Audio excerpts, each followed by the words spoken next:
Welcome to everybody. I'm speaking on behalf of the rector, who has some institutional duties this morning, but he asked me to give his greetings on his behalf. So I'm speaking now as advisor of the rector for the internationalization policies and also as a coordinator of this project. We are starting the thematic seminar. We are at the last year of the project activities, and all the partners worked a lot, and they will present the result of the work they did so far. The program will be a little bit changed because we have to be at 2 o'clock sharp in front of the entrance of the tunnel, because the staff they have only a very restricted time to show this. So we will proceed with the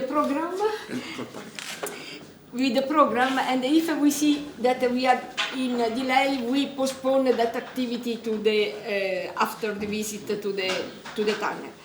This morning, you can see there is an empty space for 12:20, which is should be the demonstration of our result in the totems that you see outside. This totem will be integral part of the living lab that we are organizing. Okay, and we will see how much time we have to do this according to the procedure of this morning. So the reason of this project, I'm speaking to people that are new today. I welcome some association who came to visit us for this morning, but the idea is to enlarge to several associations, because the quadruple helix approach cannot be done without the real involvement of social society, and the real society means not only institutional bodies as the municipal, the city hall, but also the multitude of association, cultural, volunteer, and all which are the real textile, the real fabric of the society. Okay, this is what we will do with the training planned for the next month. So at the beginning, we present as a University of dell'Aquila some results that we had already before this project, because after the earthquake, for people who doesn't know exactly what means to have an earthquake, a strong earthquake, not only the city, not only the physical infrastructure had to be reconstructed, but especially the society, the living style, etc. And I must say that the group of Fabio Graziosi and the other Fabio, so everyone is called Fabio in this in this group, established together with Francesco very big projects. One of these is Incipit, another one is Ex-Emerge, and Elena will present the result. And we started the transformation of the productive structure from the old style to the new style. So in some sense we advanced what is required for the new society, new economy, and new development. Okay, I don't want to... later the responsible, the assessore, non si traduce? Okay, the city council for the transportation who is the responsible of this project for the municipality, will come for welcome you and explain what the municipality is doing. Also, she is busy with a union meeting, social union meeting with the workers, so cannot be here on time, but she will come during the morning. Okay, so please, Fabio, chi presenta il cosa? Fabio, tu?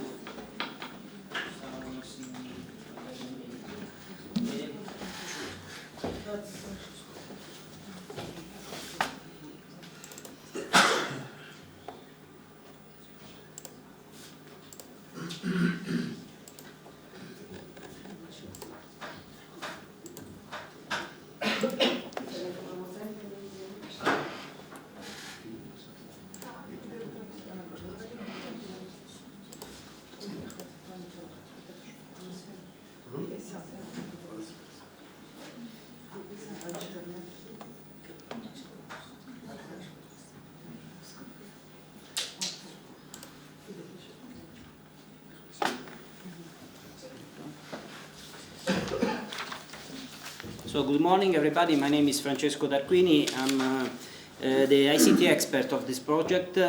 You know me. We see each other since 2 days every hour and every day for this meeting. But today we have some new guests, so I will introduce myself again. At this moment, we would like to present you some of the experience of l'Aquila that we already had. I will spend just 3 words. I have 3 slides about a project which is called Incipit, because later on we will go to our living lab and Professor Fabio Graziosi will show you in detail some of the activities of this project. So I will not waste your time here and will try to give you some real demos instead of this boring presentation. So, and just after my 3 slides, my colleague Elena Cinque will show you the results of another project which is called Emerge. So I will give the floor to her in 2 minutes. Incipit, the name is an acronym. It means Innovation City Planning through Information and Communication Technology. It's a very big project. It's more or less 7 million euros. So it's not a small project, is a big project, and through this project what we managed to do was the realization of this optical network which is just around the city of l'Aquila and was a very innovative one, even because we are able to use these ring or these tunnels to test also some particular network fiber cables. For example, there is a producer of these cables, Sumimoto, if I'm not wrong, that came to l'Aquila because they wanted to test a brand new optical cable, and they need a ring of 5 kilometers in which to deploy this cable to test it. And l'Aquila was,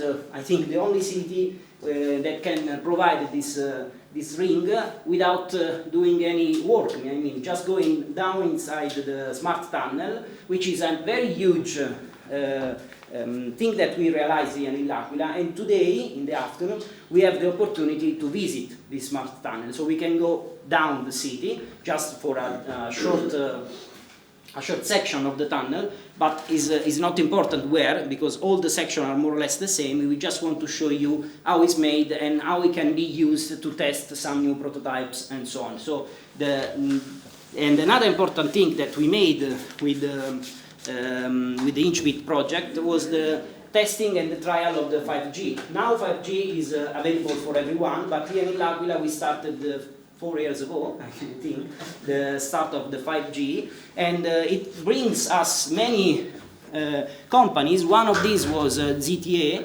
and ZTA had a partnership with the University of l'Aquila. This picture was made, the lady on the side is the former rector of the university, was Paola Inverardi, and this was the sign of the partnership. The ZTA established a research center here in l'Aquila, bringing also some new jobs position and so on. So it was a very big success for the city. Through the Incipit Finito. What we realized many things with this project, but as I told you, I don't want to bore you with the slides. We would like to share with you real experience. You came in L'Aquila to see what we are doing, to put your hands on what we are doing, because this presentation I can give you in also when we meet online and so on. So we have to take the opportunity to put your hands on the real things, and so I will not do any presentation, no more slide, and this afternoon we will show you the real products of this project.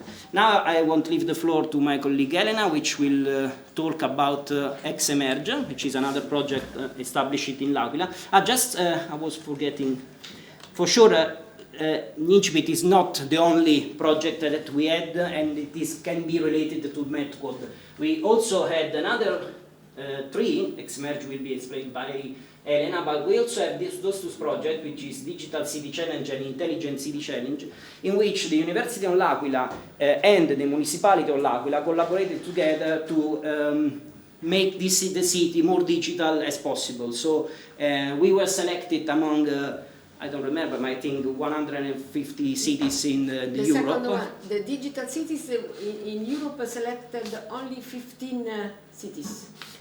L'Aquila and Thessaloniki were in the and now we are among 100 intelligent cities selected by European Committee. Yes, because this one is the follow-up of Digital City. So we are in both projects, and for us was a big success. And all those projects talks about living labs. If we will have time in the afternoon or tomorrow, I will do a presentation that I already made in the meeting in Egypt, in which I will talk about the living labs, and we have to really pay our attention in making these laboratories alive. We don't need laboratories, we need alive laboratories, living labs. Otherwise, we don't involve the citizen. If we don't involve the citizen, we are not in the quadruple X model. So we are doing a very worse thing if we don't involve the people. So we have to keep in mind that our research should face with real people, and real people should give suggestions to us in order to improve what we are doing. So now I shut up and I'll give the floor to Elena. To connect your laptop, yes, just give me a second. Ti ho mandato se no un link per email, non so se è meglio o... Ad Anna però, Anna Tozzi, perché qua c'è l'email sua. Se no quella col mio, non so, è più semplice. Facciamo prima. Sì, sì. Di più non posso, più di questo non posso. Aspetta. Devi chiudere? Ok. Prego.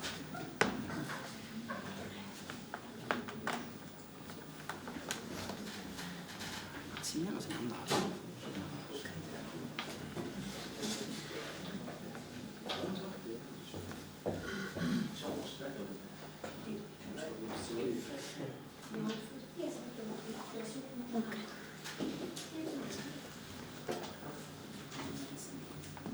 So, good morning everybody. I am Elena Cinque and I work as a researcher for the Radio Labs Consortium, which is an industrial academic consortium associated with the University of L'Aquila. And also I work as a teacher within the University of L'Aquila, and I teach in the class of telecommunication networks, so for bachelor and master students in information engineering. So with this brief presentation, I will try to provide an overview about this local ecosystem that is under construction in these years, and I will try to describe the most relevant initiatives and activities that are part of this ecosystem, and they are carried out in the field of intelligent transportation systems, and specifically on the topic of cooperative, connected and automated mobility. So this is the field we are talking about. The main goal of this wide program is the Center of Excellence Emerge, which is a center of excellence of the University of L'Aquila. This center of excellence is focused on the advanced research on connected vehicles. So the topics of the research center is connected, geolocalized and cyber-secure vehicles. And the Center of Excellence is part of the Restart funding program. That was these Italian initiatives from the Italian government to improve the economic and social development of the region Abruzzo, but specifically of the city of L'Aquila after the earthquake of 2009. So this Center of Excellence has been developed thanks to the support of an industrial project, which is Emerge Navigation. Emerge Navigation is a project funded by the Italian Ministry of Economic Development and by the region Abruzzo. This project is coordinated by the Radiolabs Consortium and is implemented in partnership with the University of L'Aquila, but also within industries that are physically located in this territory, such as big companies such as Leonardo and Telespazio, but also a small company that in this case is represented by Eritel. And this project is always focused on the topic of connected, geolocalized and cyber-secure vehicle. And then the project Emerge has been developed fully in synergy with another national initiative. Maybe my voice is too low. Okay, I'm sorry. I don't know if I have to go closer to the microphone, maybe. It should be better, but you don't have enough cable to get your laptop here, so you have okay. to... I will try to stay in the middle. But also I have to be able to see the slide, so sorry, I don't know. So, okay, if you are not able to hear me, just let me know. I will try to be a little bit louder. So, I was saying that this project Emerge has been developed fully in synergy with the Scala project. That is another national initiative, always funded by the Italian Ministry of Economic Development and by the Abruzzo region, but the Scala project is coordinated by Stellantis and is always dedicated to the topic of connected vehicles. So these are the three main activities interconnected within this local ecosystem. And then I would like to mention just two other activities, always coordinated by Radiolabs, always in the field of smart mobility, PICAR and STEB. PICAR and STEB are two projects funded by the European Space Agency, always developed in partnership with the University of L'Aquila. So this is more or less just a summary of the most relevant activities of this ecosystem. Part of these activities are carried out here in this dedicated space of the University of L'Aquila, together with other activities. We can see here just some pictures we can find in this building that is located within a technical district. So we have the possibility to work really close to industrial realities, and this is something important for our group. And also part of these industrial entities are already collaborating in our activities. So we can see here, for example, the laboratory of Emerge, but also the associated laboratory of Radiolabs, in which I'm working together with other 7 colleagues of mine. So we are 8 researchers, and the biggest part of us has received the master degree, but also PhD from the University of L'Aquila in the frame of the activities that I'm going to describe. So this is an important exchange as a result of this kind of activity. Okay, so the Emerge project, as I have said before, is coordinated by Radiolabs, and the aim of this project is a platform for advanced technology for connected vehicles based on 3 main technological pillars that are pervasive connectivity, then high integrity and high accuracy positioning, and then cybersecurity for vehicular communications. And also we have another important component, which is the support of cloud and edge computing for machine learning and artificial intelligence techniques to manage the efficiency of the traffic, but also to manage emergency situation on the road. So the use cases that we have defined within Emerge are divided in two main groups. We have use cases dedicated for daily scenarios, but also use cases dedicated to emergency scenarios. For the daily scenarios, we have the use cases of virtual electronic horizon implementation. With the virtual electronic horizon in vehicles, we are thinking about vehicles able to share information with other vehicles, but also with a fixed infrastructure. So share information with external environment. And then in the second use case, the one dedicated to artificial intelligence techniques, this sharing of data, this exchange of data will be exploited to implement artificial intelligence method for an efficient traffic management. The same approach is also exploited in the first use cases for emergency scenarios, in which these artificial intelligence techniques will be exploited to detect, but in some cases also to predict critical events, always in driving scenarios. And then the last use case is dedicated to special vehicles. So in this use case, the vehicle will be able to free an emergency corridor to support the rescue operation. So these are the use cases coming from the Emerge project. And this Emerge system, this Emerge architecture is mainly composed by two main subsystems.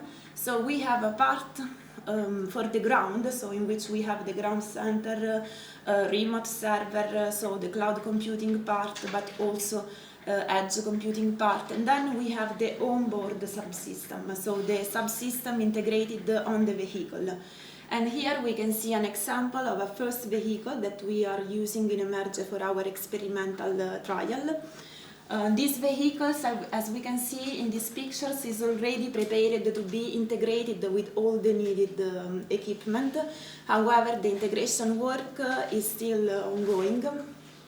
So in this vehicle we are going to integrate for example, a satellite antenna, but also several antennas for terrestrial communication, such as 4G, 5G, and so on. Then there will be a module for the navigation implementation, and also several sensors, such as IMU, EP cameras, and so on. So this is the equipment of an example of a vehicle within Emerge. And then for sure we have the ground infrastructure that is also important. So for this kind of advanced services for automated driving, it is important to have the possibility to move the computing resources from a remote location to an infrastructure that is closer to the final user. So this kind of infrastructure in telecommunication is named multi-access edge computing. And to implement this part, we are collaborating with a telecom operator, which is Wind3. So actually this collaboration has been formalized with an agreement that Wind3 has subscribed together with Radiolabs, the University, and Stellantis. So under this agreement, actually Wind3 has deployed the new telecommunication infrastructure in Abruzzo. Specifically dedicated for this kind of research activities. This is another really important initiative, the PCAR project, funded by the European Space Agency, by ESA. The aim of this project is to realize a laboratory for the performance evaluation and testing of cooperative and automated driving functionalities based on high accuracy and high integrity positioning systems. So we are talking about to test GNSS based board for automated vehicle. So the PCAR follow this hardware in the loop approach. So within this laboratory we will have the possibility to test a real hardware on board located on the vehicle, and then this board will be interfaced with all the assets of the laboratory. So we have here a simulation and emulation environment to test and stress the board based on GNSS system. So it is important to analyze all the aspects related to different several sensors, so not only GNSS but also cameras, but also IMU, but also vehicular communication and so on, it is important use this laboratory to implement and simulate several driving scenarios. So here I have reported just some example to show how we are using our tools in this kind of work. We can see how it is important to have the possibility to simulate different driving scenarios, for example, by customizing the sky and light conditions, just like in this case. So this is important, for example, to test the cameras, but not only. And here we have used this simulation tool to replicate some specific geographical area. Here we can see an area in Abruzzo that is the Fucino, and then it is important also change the weather condition, the texture of the street, and so on. So what is the idea after emerge, beyond emerge? The idea is to increase the effort for the deployment of the support of smart road infrastructure for these systems. So to do this, it is important to have the support of telecom operators, since we have seen how advanced telecommunication infrastructure are crucial for this kind of advanced driving systems. And also it is important to work with the support of road operators. So the idea is for sure to deploy the new smart road infrastructure, but also understand how to optimize the already available resources. And to do this will be crucial for this next step, work closely to the needs of local institutions and local authorities. So actually this experimental work is something that is already in a preliminary phase. Just to give you an idea, here we can see some devices that we are exploiting in our laboratories for this test. We can see this station for roadside infrastructure to implement this vehicular communication. Here we have two different kind of onboard vehicle platform, and then we can see here some example of experimental activities. This is some devices on board that we were exploiting, and here I have just a short video. In this case, we were testing the feature of this system for collision avoidance, for sure without crash, since it was not possible. However, this is an activity that we are carrying out with the support of several research groups, but also with the support of our students. So if they want, they have the possibility to be involved in these advanced research topics and activities in all the level of the training, so starting from the bachelor up to PhD program. Okay, so it is all. If you have any question, I'm here. However, oops.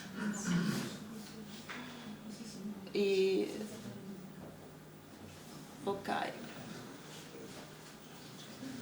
However, if not, this is my contact. If you have any question or curiosity about these activities, you can contact me. Okay, so thank you.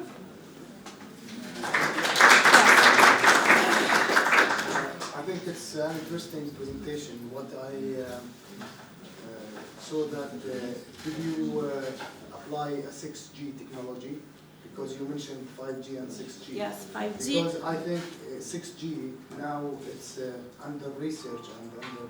Yes, it's still under research, yeah. But for sure we will start to think about how the 6G improvement can be useful also in this kind of scenario. Because but for sure 6G is far from to be implemented in this. Yeah, because 6G wants satellite communication for. Also, yes. Satellite communication for automated driving system. It is important, for example, to support this connectivity even in extra-urban scenarios, when usually you don't have any infrastructure support. So in this case, it will be crucial. And in terms of V2V communication, I think the most important challenge that you faced about cybersecurity.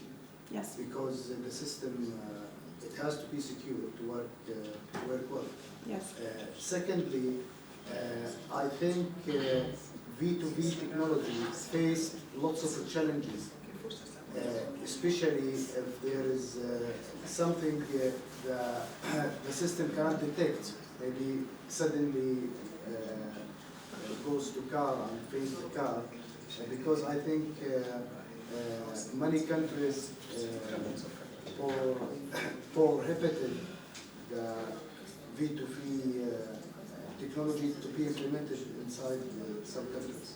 Yes, in a first phase, this technology will be exploited just, for example, to provide warning to the driver, not only for automated maneuver or.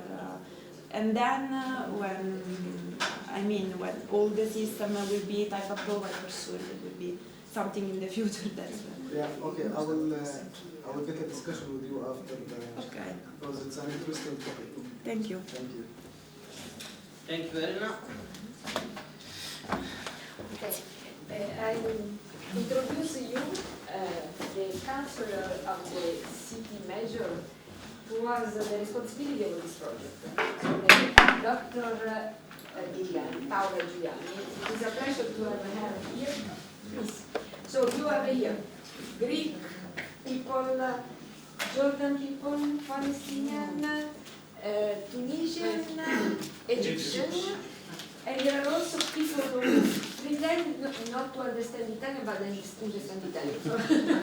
La professoressa non si deve allontanare perché mi deve fare da interprete, visto che io sono abbastanza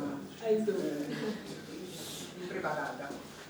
Vi do il benvenuto all'Aquila, sono felice che siate potuti venire in presenza finalmente, spero che possiate. Welcome. She is very happy that finally she can meet you in presence because COVID was destroying many things. Spero che possiate conoscere le bellezze di questa città, che purtroppo nel mondo è conosciuta per eventi diversi. She hopes that you can learn about the beauty of this town that unfortunately so far is known only for negative issues as quake and the consequences of earthquake. Yes. È una città antica, ricca di storie, ricca di bellezze naturali, contorniata da parchi nazionali, quindi veramente una città da visitare e spero che abbiate il tempo di farlo. It is a town rich of cultural, architectonical heritage, but also a lot of natural heritage. We are in the center of 3 national parks.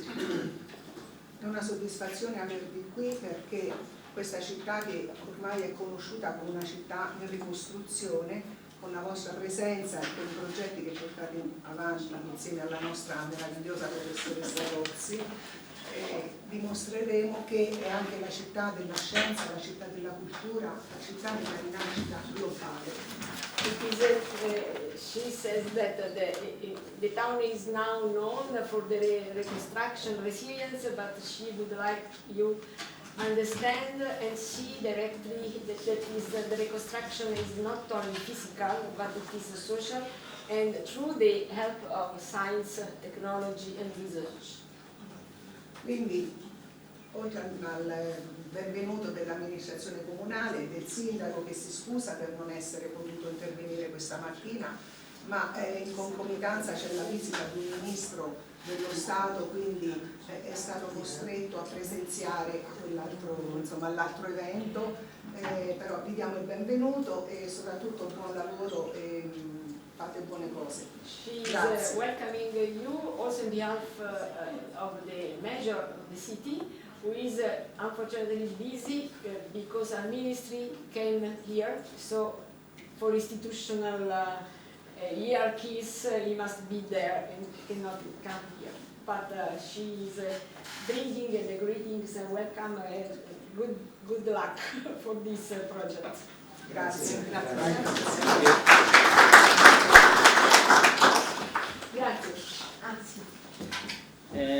So now we should have the presentation. We change a little bit the program because our Jordan partners tomorrow they have to leave earlier, so we moved their presentation today.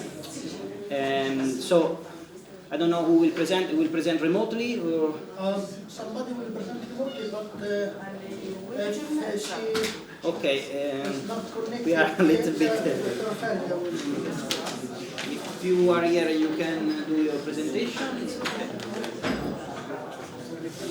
Otherwise, if you don't want, we have the demo. So it's up to you. She is online.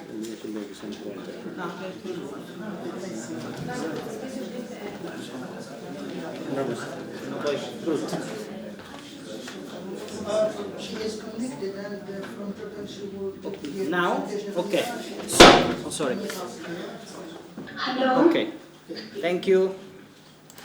Good morning. I'm General Wala Atum. First of all, we talk about risk management for Jerash Museum Cultural Heritage Site.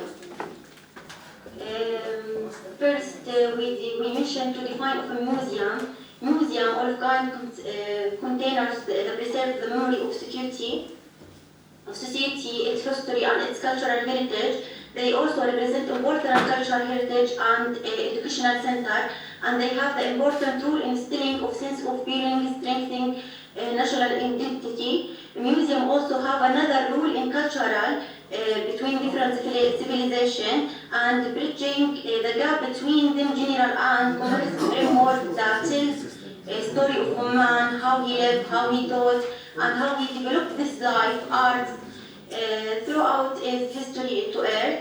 Museums are not as we before containers and warehouses for preserving this holding antiquities of the art of work. Now it's have the important role represent in spreading archaeological artists and historical awareness and deepening it's among various sectors of society.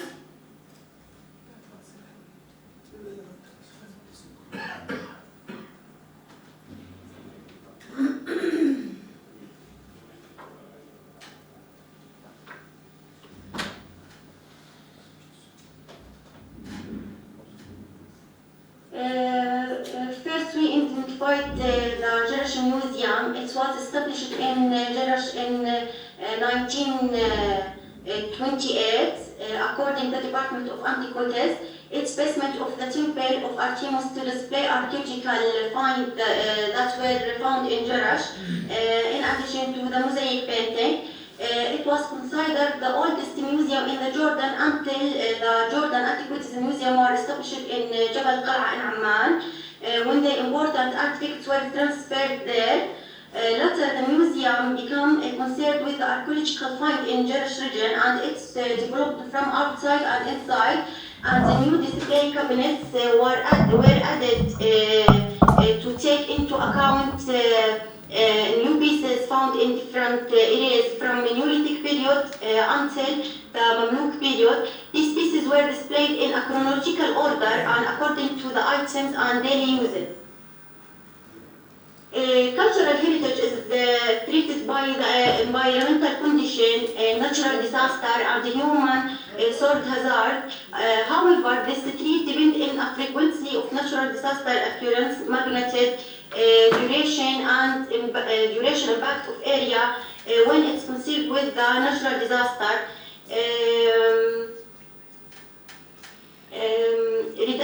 Regarding to conservation terminology, the risk analysis are study purpose of determine the potential danger of building, which is contained archives, collection, and estimated of risk reduction.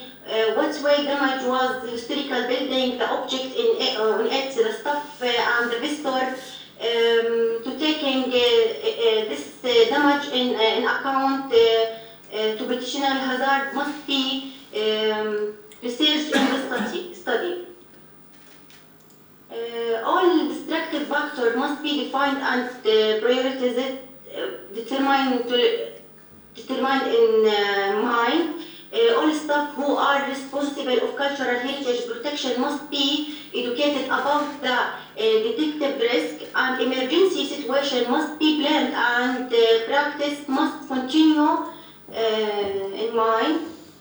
Risk management principle guideline, the figure below risk management contains identify, analysis, evaluate, trace, monitor, identify content of the 10 agent of deterioration, 6 layer of enclosure, 3 type of risks. Analysis contain ABC skills, three sources of information. Evaluate contain management of risk, level of priority.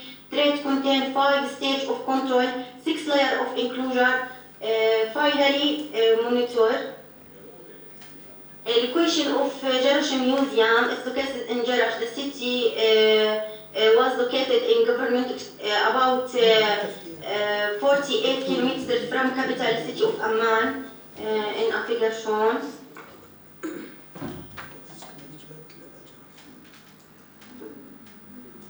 Significance of assessment, value, significance and significance value in number. Number 1 high, 2 is medium, low, 3 low. Historical, social, educational, industrial. The museum is open during the activity of the Jerash Festival so that visitor can see historical heritage in this museum.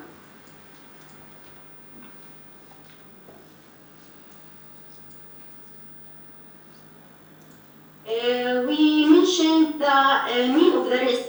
Risk find the possibility of certain type of damage occur. The risk result from the natural or human or threats that are slow or continuous and cumulative event. The archaeological museum, which is located inside of the ancient city Jerash, is an old building that rainwater enters in the winter and not with the historical value pieces that display in it and uniqueness pieces displayed in this museum, especially since it was a resting place that was later converted into archaeological museum and it lacks simplest engineering condition. To be museum can be preserved, the artifacts were preserved without being damaged or tempered off due to high humidity and poor condition in the building. A classification, the item in the museum. Museum contain compound material, inorganic material, and organic material. Some picture from inside of the museum. We show inside of the museum. Area surrounding the museum display marble statues and stone coffin inscribed with the plant and geometric shape as shown. A pottery of Roman origin in the museum. Bronze pieces are affected of color turned greenish. Pottery vases from the Byzantine period in museum. Pottery and iron age in Museum of Antiquities. Now we talk about the SWOT analysis of the strength and weakness of the museum. Weakness representing the building is old and it needs maintenance. A plan has been issued under study since 2016 to construction a new building to transfer the pieces. The museum space is not sufficient to display all pieces and important pieces are placed in storage. The request for fire alarm system was submitted at the beginning of the current year and hasn't been implemented yet. There are no air condition and fans in exhibition which is limited only for in staff room. The weakness of the structure of the building and its deterioration due to to its being all old building. There is no direct contact with the security center or civil defense in the event of emergency. Strength, a good security system and night guards, periodic maintenance of the electrical extension, the site of the museum within the archaeological site of Jerash and its rare holding on museum. Factor deterioration and loss, such as incorrect temperature, pollution and pests, the narrowness of the museum, theft and vandalism rare, national ventilation or using of air condition, water, light and ultraviolet radiation, incorrect humidity. We talk now about 6 layer or packaging of the museum. The first layer, the pillar, which is displayed artificate crest packaging, each step or box which artificate is displayed, the room which includes the galleries and showrooms, the buildings which is the museum itself, the site which is the site of the ruins of Jordan, the region which is the central region of in Jerash government.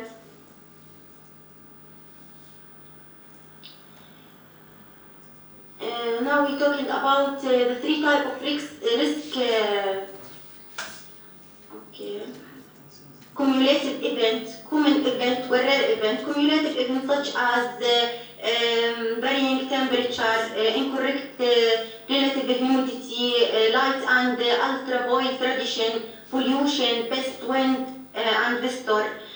Common event, rainwater seeping through the holes in the walls, water, insufficient space and narrowness of the museum, disintegration, human hazard. A rare event is fires, theft, vandalism. Now we make analysis by ABC scales for risk analysis. The main goal to make this analysis to exchange the total of minimize a risk to cultural heritage. The study based in observation and measurement in addition to the use of GIS and its analysis and risk maps that we are projected by the total station which were created from GIS analysis and ABC scale for risk analysis. The ABC scale for risk analysis it's considered that tools has been created to help us as calculate, compare and communication the magnitude of risk to cultural. It consists of the number scale called ABC scale. Component A represents a quantity of the frequency of the damaging event or rate of occur. Component B and component C together quantify the expected loss of value to heritage assessed. I'm showing the video. We determine unhealthy temperature and the amount of effect. Some element of building is small, so the value of B 2.5 and effect of the building in general is very small, so the value of C is 2. Finally, we calculate the magnitude of risk MR is 9.5. Incorrect relative humidity, we calculate it, the frequency of annual change, the value of A is 5, and effect of the walls in the museum, its holding and its structure building as whole, since building all and the value of B so is 4 and its impact to building in general small, so the value of C is 2.5. We calculation MR, it's found 11. Gas pollution, the MR calculation is 9. Fifth, so the MR calculation 4.5. Light and ultraviolet rays, we calculate amount of R 8.5 2.5.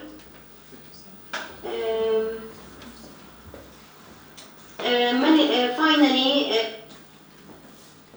magnitude of risk and the level of priority. Now we know the magnitude of each risk. We can use this information to improve our decision about the heritage assess. Each step we compare the risk with each other. We evaluate their level of the priority.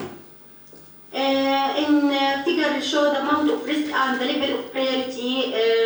We show incorrect relative humidity range, incorrect temperature, pollution, light, and the high priority to low priority. Comparing risk with the MR values for risk analysis in historical museum from high to low, from incorrect relative humidity to theft.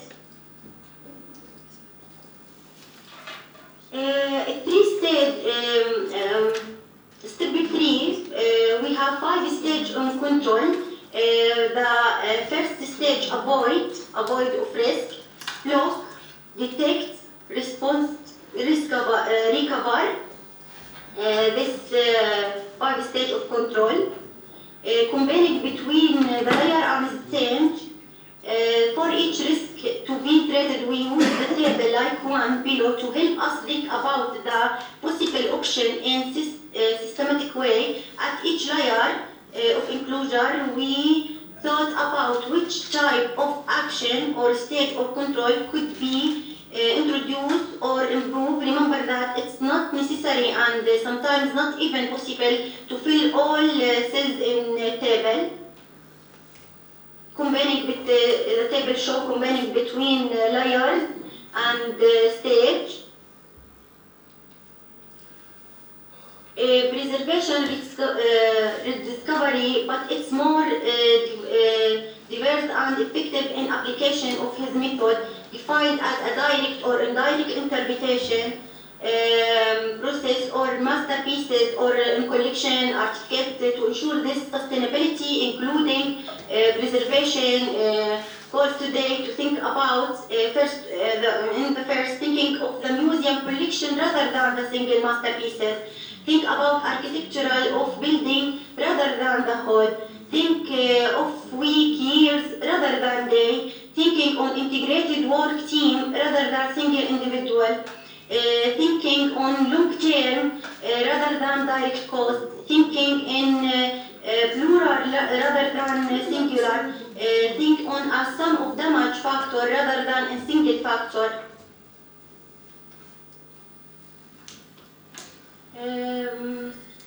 In conclusion, we conclude analysis studies include all required for the reduction and minimizing it in framework of risk prevention, both at home and aboard historical building by considering physical, chemical, and biological effects that can treat object and building are made.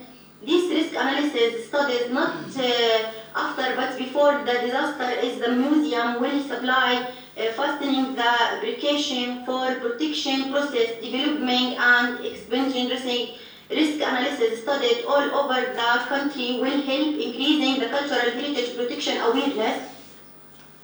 And lots of data must be analyzed, thus information, GIS, geographical information system, and various analyses which used by software and significance and required in terms of duration and speed. The risk map supplied from the analysis method to make a decision process.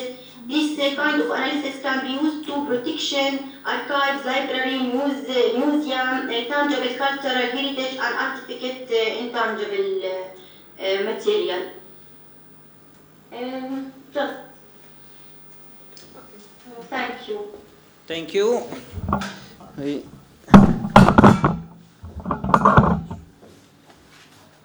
Thank you. Thank you very much. Sorry, the microphone was muted, so you didn't hear us. So thank you for your presentation. We can move to the next one. Yes. He's here in presence. Thank you again.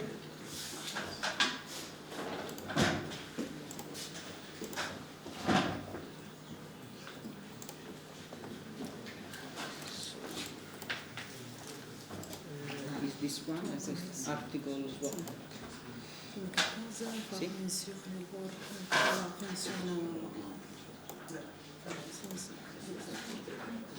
Sì.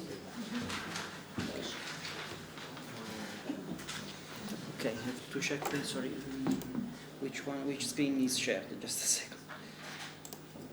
Okay, now it's okay.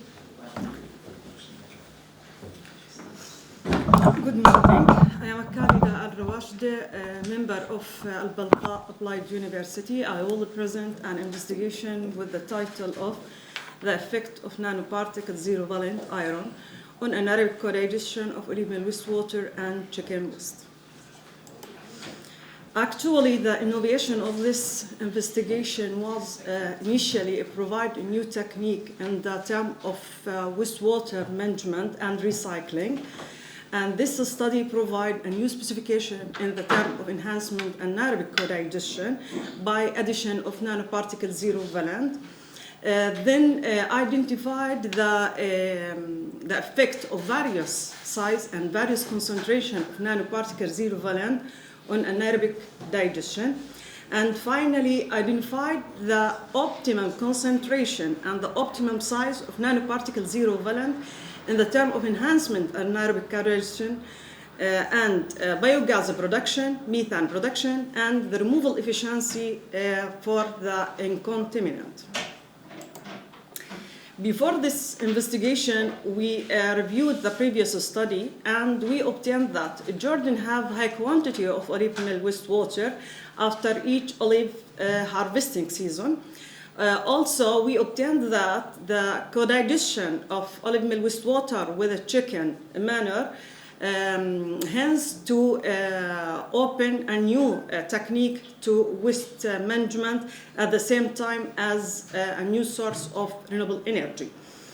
According for the previous study, each anaerobic coagulation required two pretreatment, and there are two types of pretreatment, a chemical and the physical type.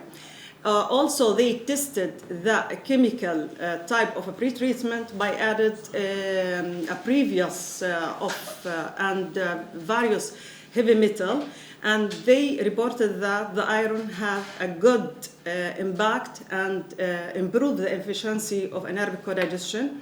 Then they tested the iron but as a nanoparticle in two types, magnetic and zero-valent, and also they reported enhanced the anaerobic coagulation.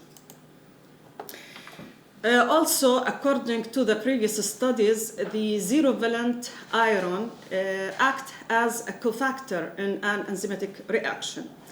Actually, all the previous study investigated the operation conditions of anaerobic coagulation under the addition of zero-valent iron without identifying the optimum concentration or the optimum size or the inhibitor concentration on the anaerobic coagulation. So that we decided to obtain the optimum concentration, the optimum size of nanoparticle zero-valent as or in the term of enhancement of anaerobic coagulation, also the production of biogas and the removal efficiency of contaminant. Actually, the anaerobic coagulation consists from 4 stages. The first stage is hydrolysis, and during this process, the complex organic converts to soluble organic matter, and during the second stage, acidogenesis, the soluble organic converts to volatile fatty acid, H2CO2, and acetic acid. While the third stage, acetogenesis, converts volatile fatty acid to H2CO2 and acetic acid. And finally, the last stage converts the previous product to methane, carbon dioxide, with a little portion of a vapor and hydrogen and monoxide. The aim of this study, as I mentioned previously, the invitation, in addition to this aim, provide an innovative approach to recycle olive mill wastewater, use a post-AD product in irrigation system, and finally strengthen the cooperation between the university researcher and the farmer end user by defining new solutions to help them in solving the shortage of water sources.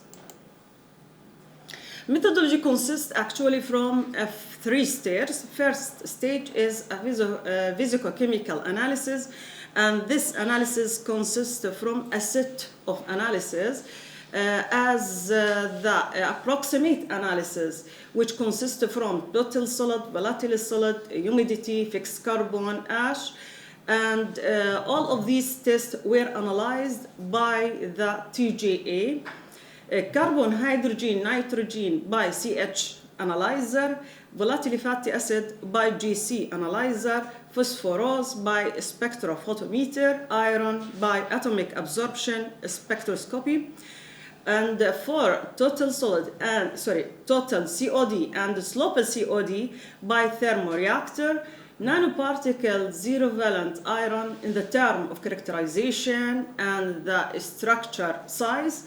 It was analyzed and measured by scanning electron microscopy. And finally, for biogas and methane characterization and the quantity, it was analyzed by GC analyzer. Actually, most of these instruments were funded by Swap Lab.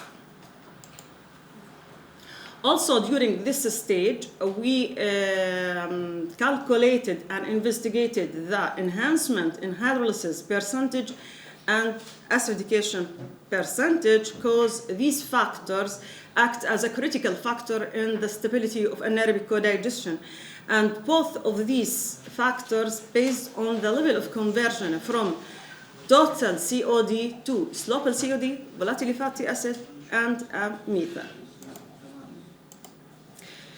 Second stage of methodology was nanoparticle zero-valent iron preparation. And this conducted during a chemical reaction between 0.2 mole of sodium perhydrate with a various volume of 0.05 mole of ferrous sulfate. Also, this chemical reaction was controlled in the term of pH, temperature, and a mixing speed. The result were a various size of nanoparticle zero-valent, and we noted that among of these 3 sizes, the mixing volume ratio 4:1 had the smallest structure and size, while the largest was obtained by or resulted by mixing volume ratio 10:1.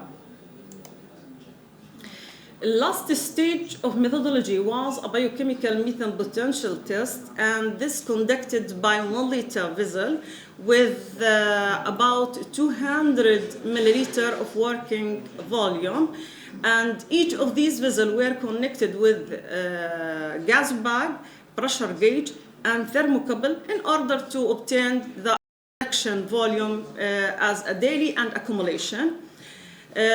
Each vessel consists from the mixture of olive mill wastewater and chicken waste, also a nickel, with various concentration of nanoparticle zero-valent, and each concentration was tested for each of these sizes. Okay. Actually, all of these vessels were immersed in the water bath in order to obtain the mesophilic condition. At the same time, we controlled the KOH solution or value in order to obtain the optimum pH value required by AD process.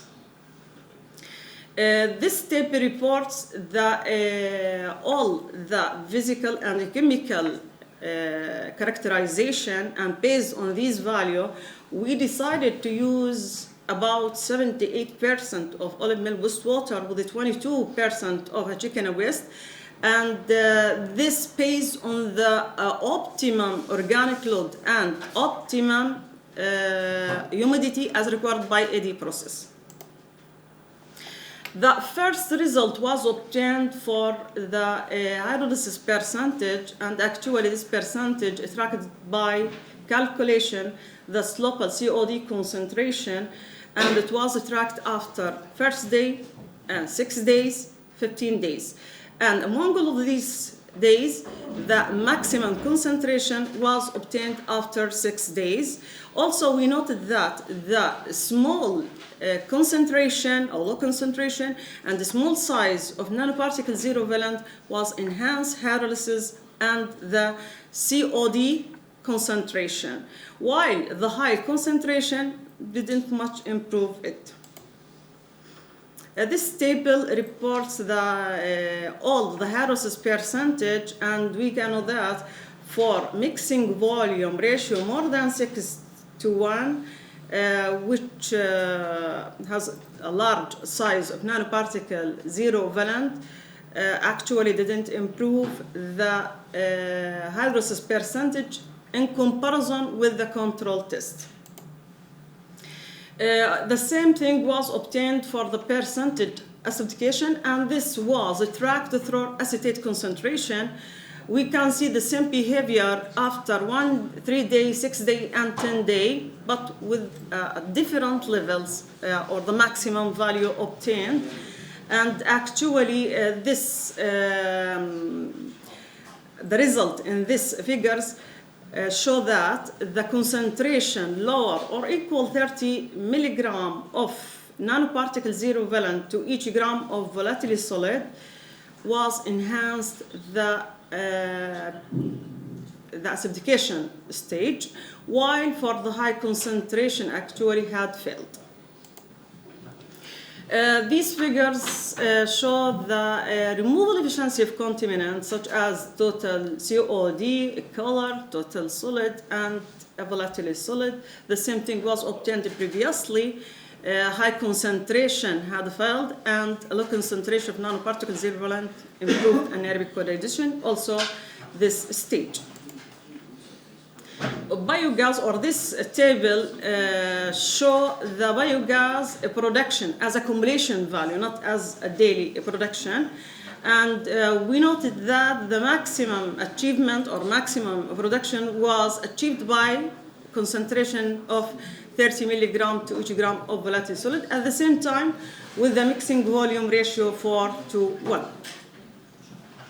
Also, we obtained that for a lower concentration, it was a failed because it was lower than a production by control test without any addition of nanoparticle zero valent. The same thing was obtained for the concentration of a methane, highest with 30 milligram and at a mixing volume ratio 4:1.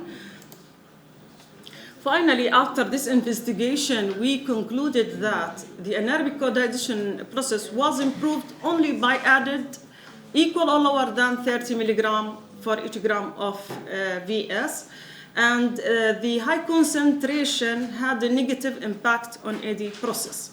Also, we obtained the maximum and the optimum concentration of nanoparticle zero valent 30 milligram, and the optimum size was a mixing volume ratio 4:1. It about from in the range 20 to the 14 nanometer, and the level of achievement was enhanced biogas by 18%, methane 22% approximately, for total solid 50%, and VS removal about 74%. Also, the removal efficiency containment in the range of 53 to approximately 79%. Also enhanced the hydrolysis and acidification percentage by 86% and 51% respectively. Finally, this investigation was published by Fermentation Journal, and actually this for us a good achievement. And thank you for listening. Do you have any question? Thank you. Thank you very much. You are welcome. Excuse me, just a comment, it's not a question. So, Dr. Khalid, as all of us know, that you are one of the research team with the Jordanian Midgard project. I would like you to mention or to explain to our people how this research can help the society, the output of the research, the rest of the research, in order to link between our project goals and what we actually did in this research. It is a scientific research deeply, and mostly people in the local society just take concern in how we can get benefits from your result. In other words, I mean, how much the quantity of water that can be saved by this recycling technique and recycling process, and how us as researchers and Bulk Applied University can contribute to the local society. Besides that, what's the contribution of the Midgard project in your research? What's the things that we provide for you to conduct and to provide us with this highlighted results? Okay. The second question for the quantity of wastewater saved or used in the recycling, actually it's based on the olive harvesting season, but it's high quantity, and the management of this quantity not easy, so that needs for a new approach or new technique in order to make a recycling. At the same time, prevent the emission of gases to the atmosphere, because it emission a lot of gases such as NOx and methane. So that for me, this process give a new approach for recycling with water and then use for irrigation system. Also, it's play or act as a good role in the waste management in general, how to to overcome this high quantity of wastewater. Also, we can say that this make a high risk for the soil, because it's not good for animals or for the plant. The third question, actually, this project or Swap Lab provide for us most of instrument which not available before that, and that was help us to make a deep analysis and obtained more than issue to research in it. All the member of this team, everyone put his hand in the work, such as reviewed and for the analysis, statistical analysis, also in the editing, etc. As with our Egyptian partners, yes, yeah, exactly. Have some inputs to this product. Exactly. You are welcome. I think that, okay, before going for the coffee It's okay for me, no question. I wanted to just stress one point.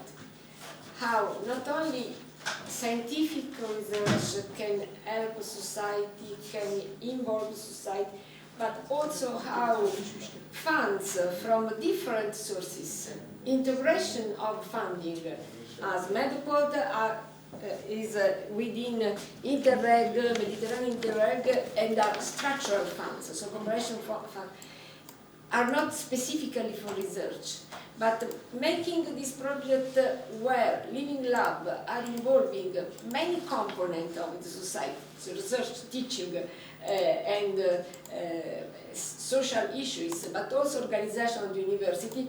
I think that this is the right answer for the future challenges we have ahead. So it is, thank you very much. You are welcome. Okay, now we have the coffee break, and outside the room we also prepared the demo of the virtual reality. So if you want to try, it's outside, you can put on the visor and you can visit the Santa Maria ad Cryptas church.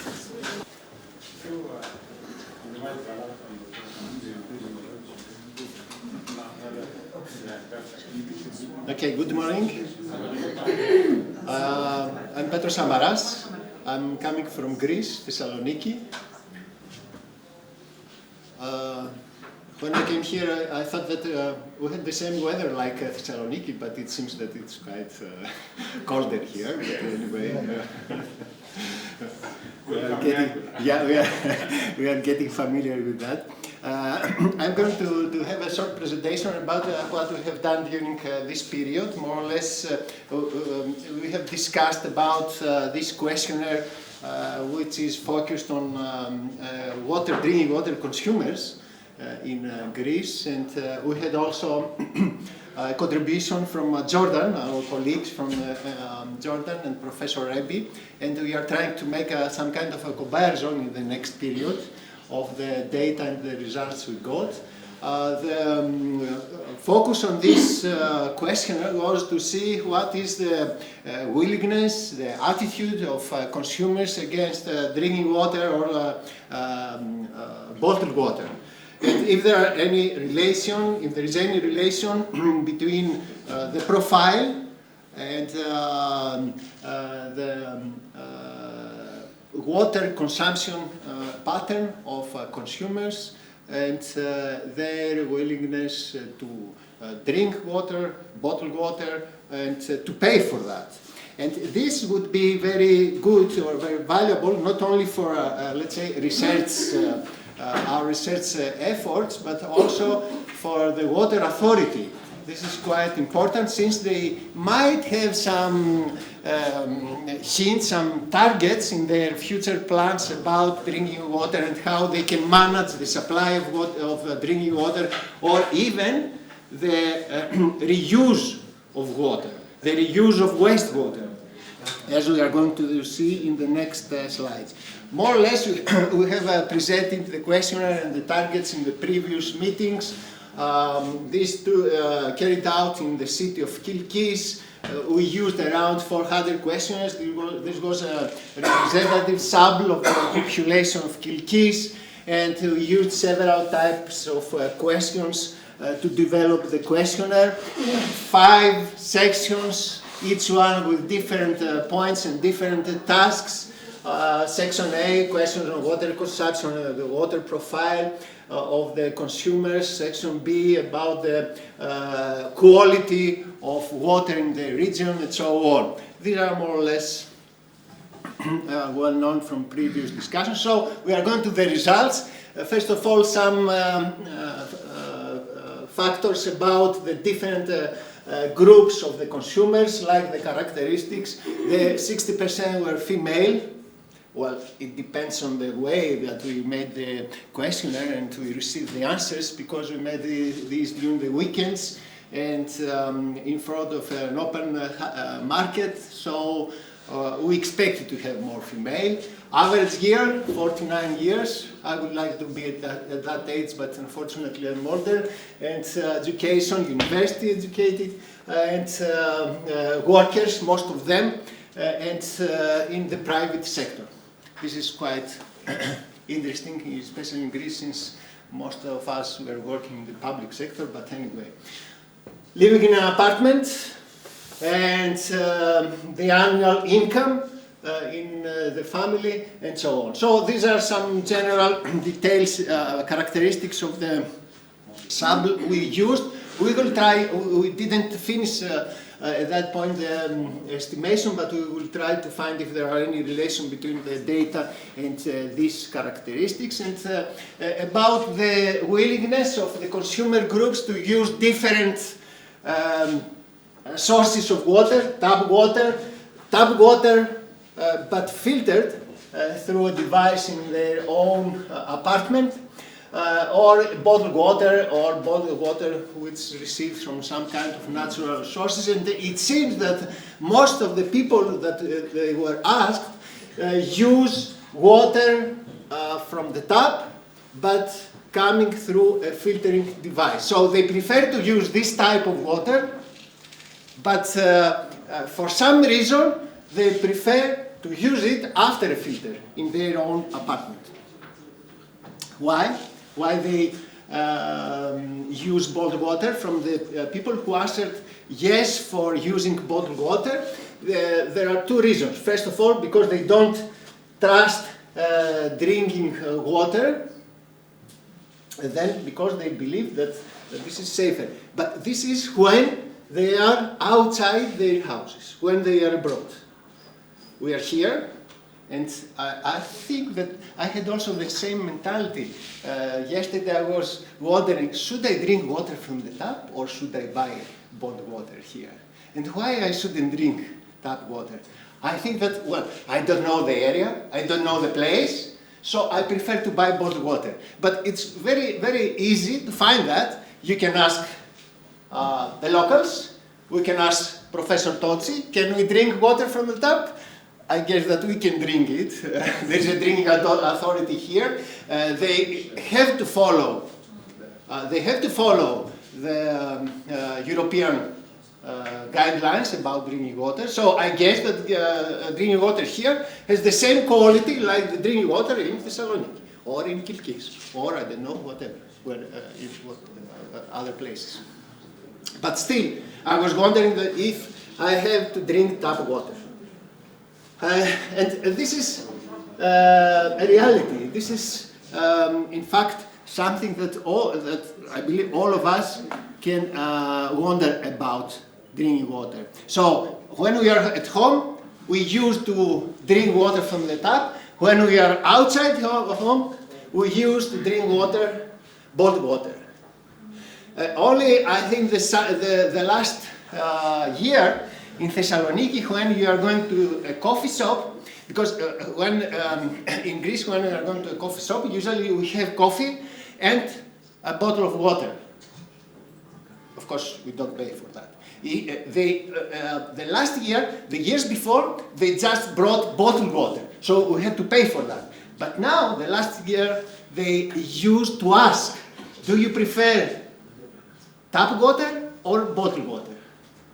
And I always tell them I want tap water because I know that this is better for several reasons from bottled water. And of course it's much, much, much cheaper than bottled water. Anyway, why they prefer bottled water? This is very interesting for the water authority. Most of them, because they receive the opinion from third parties, from friends, and from advertisement. So if the water authority would like to increase the tap water consumption, they should put much interest, much importance to advertisement. They should say, well, in social media, in radio, in TV, that, well, our water is the best water. Like a private company selling bottled water. It's exactly the same. But I have never seen such an advertisement in the different media. Here. And The water companies will become against this advertisement. yeah, but they have to follow the modern life, let's say. The modern philosophy, social media. I don't have a Facebook, but if they had if I had, I would like to see something from the water authority, events and so on. Even if they could also organize some public areas of water, some areas where they can provide supply water in the city center. This is very good advertisement for them. Why they don't prefer tap water? Because sometimes they say that the quality is not so good. So we can see here 40% of the consumers believe that the quality of water is average. It's not so good, not so bad. And why is that? Because there might be some degradation of water due to touristic activities. This is quite strange again. I don't know, and perhaps Pericles could tell us, because they told us that touristic activities might be responsible for water deterioration. I don't think that Kilkis might have so many touristic activities, but in any case, there are also some other reasons, like water quality reduction from pollution and contaminants coming from other countries and so on. But in any case, these are some reasons that we found from our questionnaires. About water price, they would like to pay, another interesting point, they would like to pay tap water if it was bottled. If the water authority could say, well, I will prepare bottled water using just the tap water, not different water, the tap water. But if it is bottled, some people would like more than half percent of them would like to pay for that. Of course, in a price lower than the bottled water. It's interesting because now tap water, which is not bottled, it's much cheaper. We pay 0.8 euros per cubic meter in Thessaloniki, per cubic meter. And we pay 0.5 euros per 300 ml bottle of water. So you can see the difference. More than 1,000. It's very interesting. But they still want to pay for that, even now it's cheaper, if it is bottled, and they might use, more of the people might use this bottled water than the ones who are now using tap water. If it is bottled, more of them would like to drink it. And now we are going to some kind of environmental consciousness of the consumers. If they are get involved in environmental awareness projects, environmental awareness campaigns, and if they are using some kind of water-saving measures, they say, or at least they believe, about 3/4 of them believe that they use water-saving measures. What kind of water-saving? Shower, not bath. Or, I don't know, this is in the machine, not in the sink, and so on. They believe that these are some kind of water-saving measures, and they are water-saving measures, but this is important because if there is some kind of water deficiency, of lack of water, because they think that they already apply water-saving measures, they are not going to do nothing for additional water saving. This is important.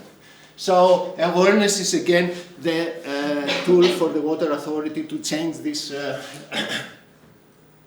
mentality. They would like to use recycled urban wastewater.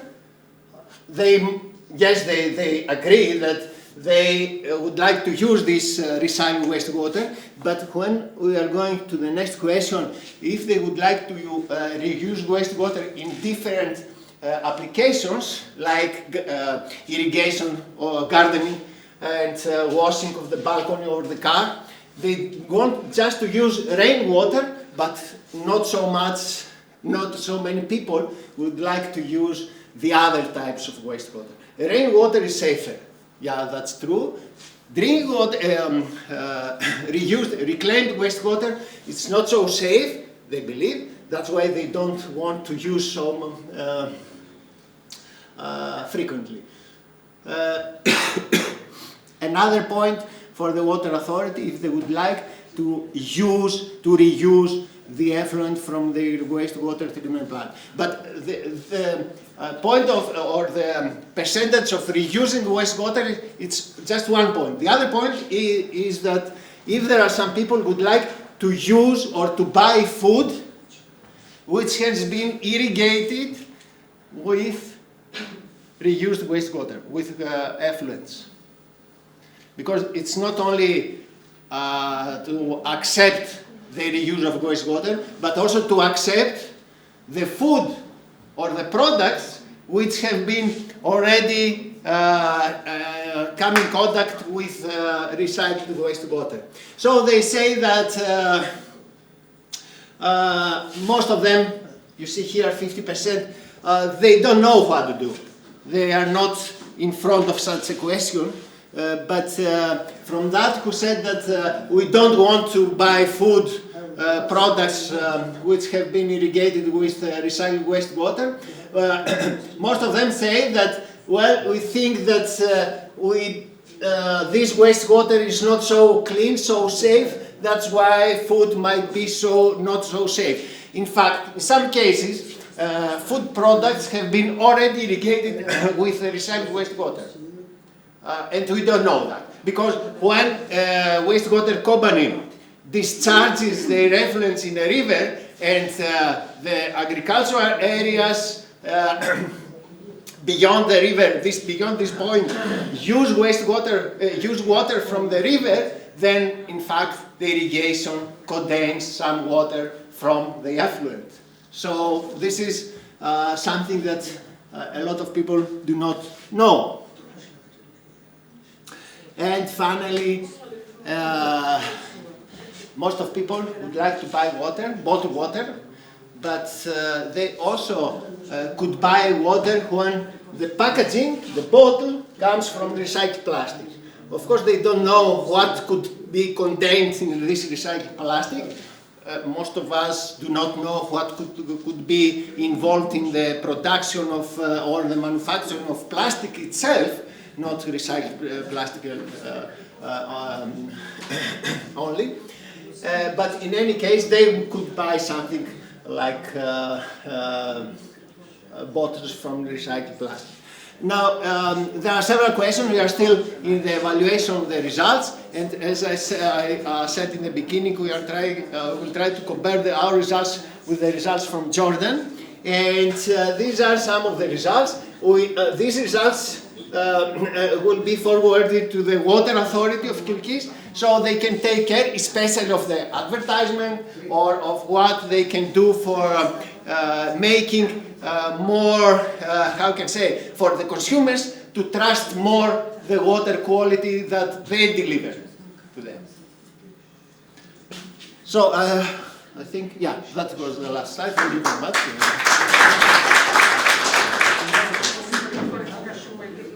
It's becoming warm. Yeah, if there are some questions. Yeah. And one question: how much people are aware of the danger of bottled water in plastic when it is preserved on the sun in summer? This is very dangerous. But people buy. We have a very good. Water, tap water, good quality, good taste, but many people buy this kind of. But when you know about that, because I was part of the questionnaires leading this, yes, they don't think that the bottled water stays in the sun or in trucks traveling through high temperature. If you go to any shop in summer, you can see the mountains of they don't think about water on the sun. Just understand.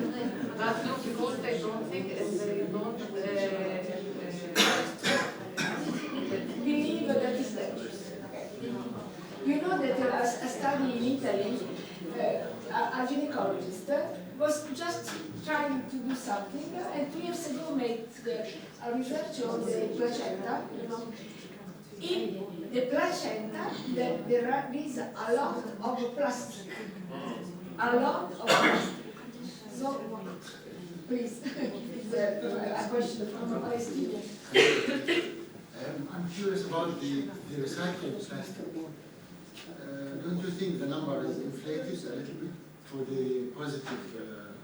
Yeah, because, you know, I would like to be from the side of the people who are friendly to the environment. So if they say about recycled plastic, they believe that, well, I'm also involved in this group. So I don't think that they know what No, most of the people were answering because they thought, after discussing with them, that if they were to involve in the environmentally friendly actions, to use water bottle in recycled plastic. The truth is that people don't know what is recycled plastic, what it means, what can include in the water. They don't have this information. And this is one thing that I want to ask, because it was very interesting to see that they are willing to have their tap water and bottled, and this is something very delicate. So if it's tap water, then it's friendly environmental, and then you go to the bottle, which is unfriendly environmental. So, is there more maybe studies or more surveys about how to get them aware to have their own flasks, maybe that are to get to their own flask and use the tap water instead of buying something plastic and paying for it? When they have to. You can use bottled water, but you can use your own glass bottle in a place where you can take this. Especially in countries like, I have seen in Cyprus, there were some small boxes, not small, 1 cubic meter boxes, which were filled of water during the summer period, and people could go there to take this, to fill the glass bottles with this type of water, which was tap water. But because they didn't have water in their houses, in their apartments, they used to go there to get that. They believe that bottling the tap water has a different procedure.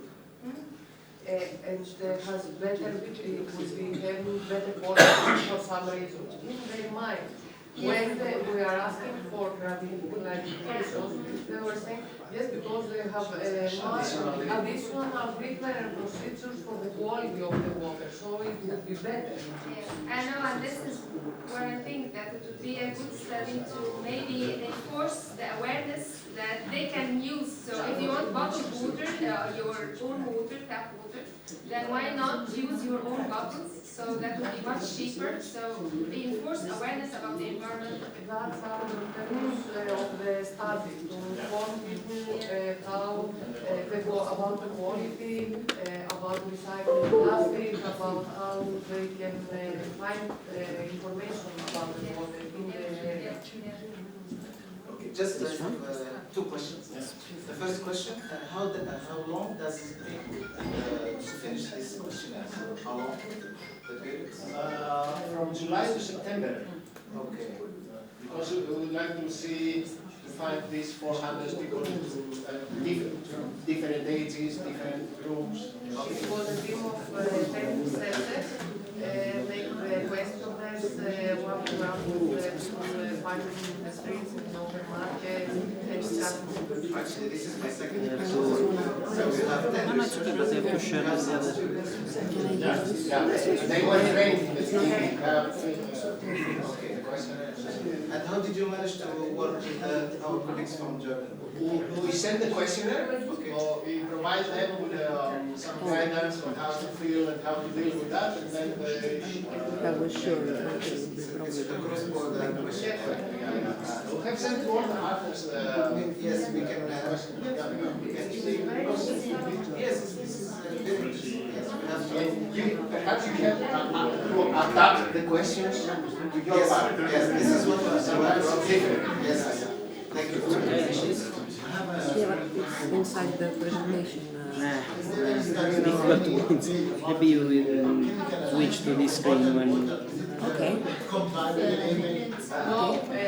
But Which when we window are is talking to the people, there is a +9 verification of the I quality change of the the screen water. because now So I'm everybody extending the screen. I will mirror, otherwise you cannot see what you are projecting. So 9 verification of quality. Because our case, it was never done. I mean, they print the label once in the opening of the company, and then it stays forever. Thank you very much. Thank you very much.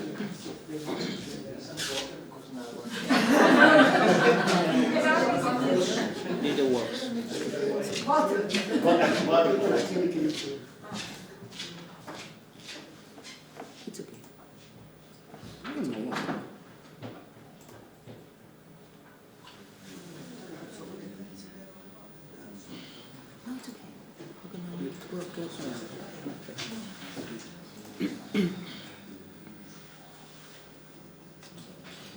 When you leave, maybe I can switch. I will switch. But I don't know if it's projected or not. So I'll just stay here. Let me try. Should I try? You will try now? No. See?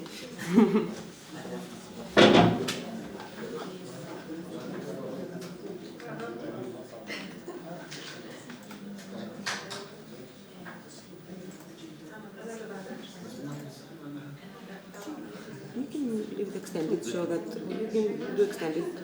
But then you have to move to the other one. I don't know why when you... Because it's full extended. screen.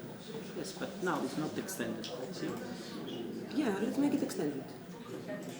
Oh, it doesn't extend?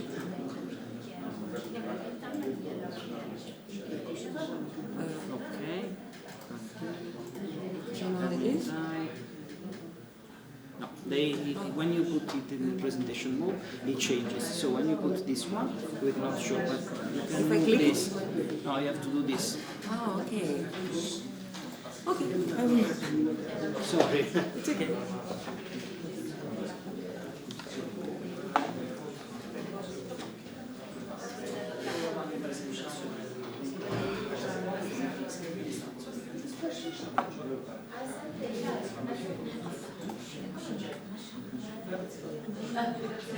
Hello, good morning from me too. My name is Stella Stavroulaki. I'm from International Hellenic University with the Archaea project. And I'm going to present to you the progress that we've made with our project, but also introduce the project to some of you that maybe aren't familiar with it. We're very happy also to be here at last with you. Okay, so our endeavor is to take the cave of St. George in the area of Kilkis, near Thessaloniki, in Greece, and digitalize it so that we can have a virtual tour of the space using augmented reality, headsets of virtual reality, and maybe some haptic feedback with haptic gloves. This is to promote the touristic sites of Kilkis and also experiment with new technologies and see the feedback from people visiting the cave or wanting to visit the cave in Kilkis.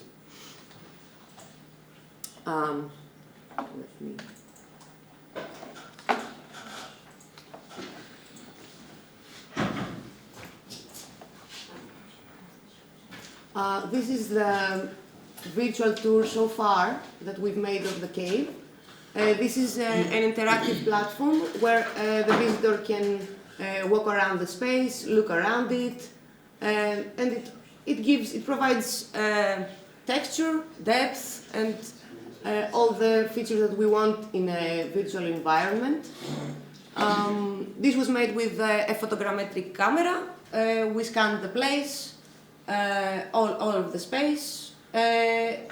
Automatically with its software, it connected every scan that we made, and this is the outcome. This is a widget that can be implemented in web services, but also we wanted to extract the space so that we could work independently on it to make a 3D environment to augment it with other features.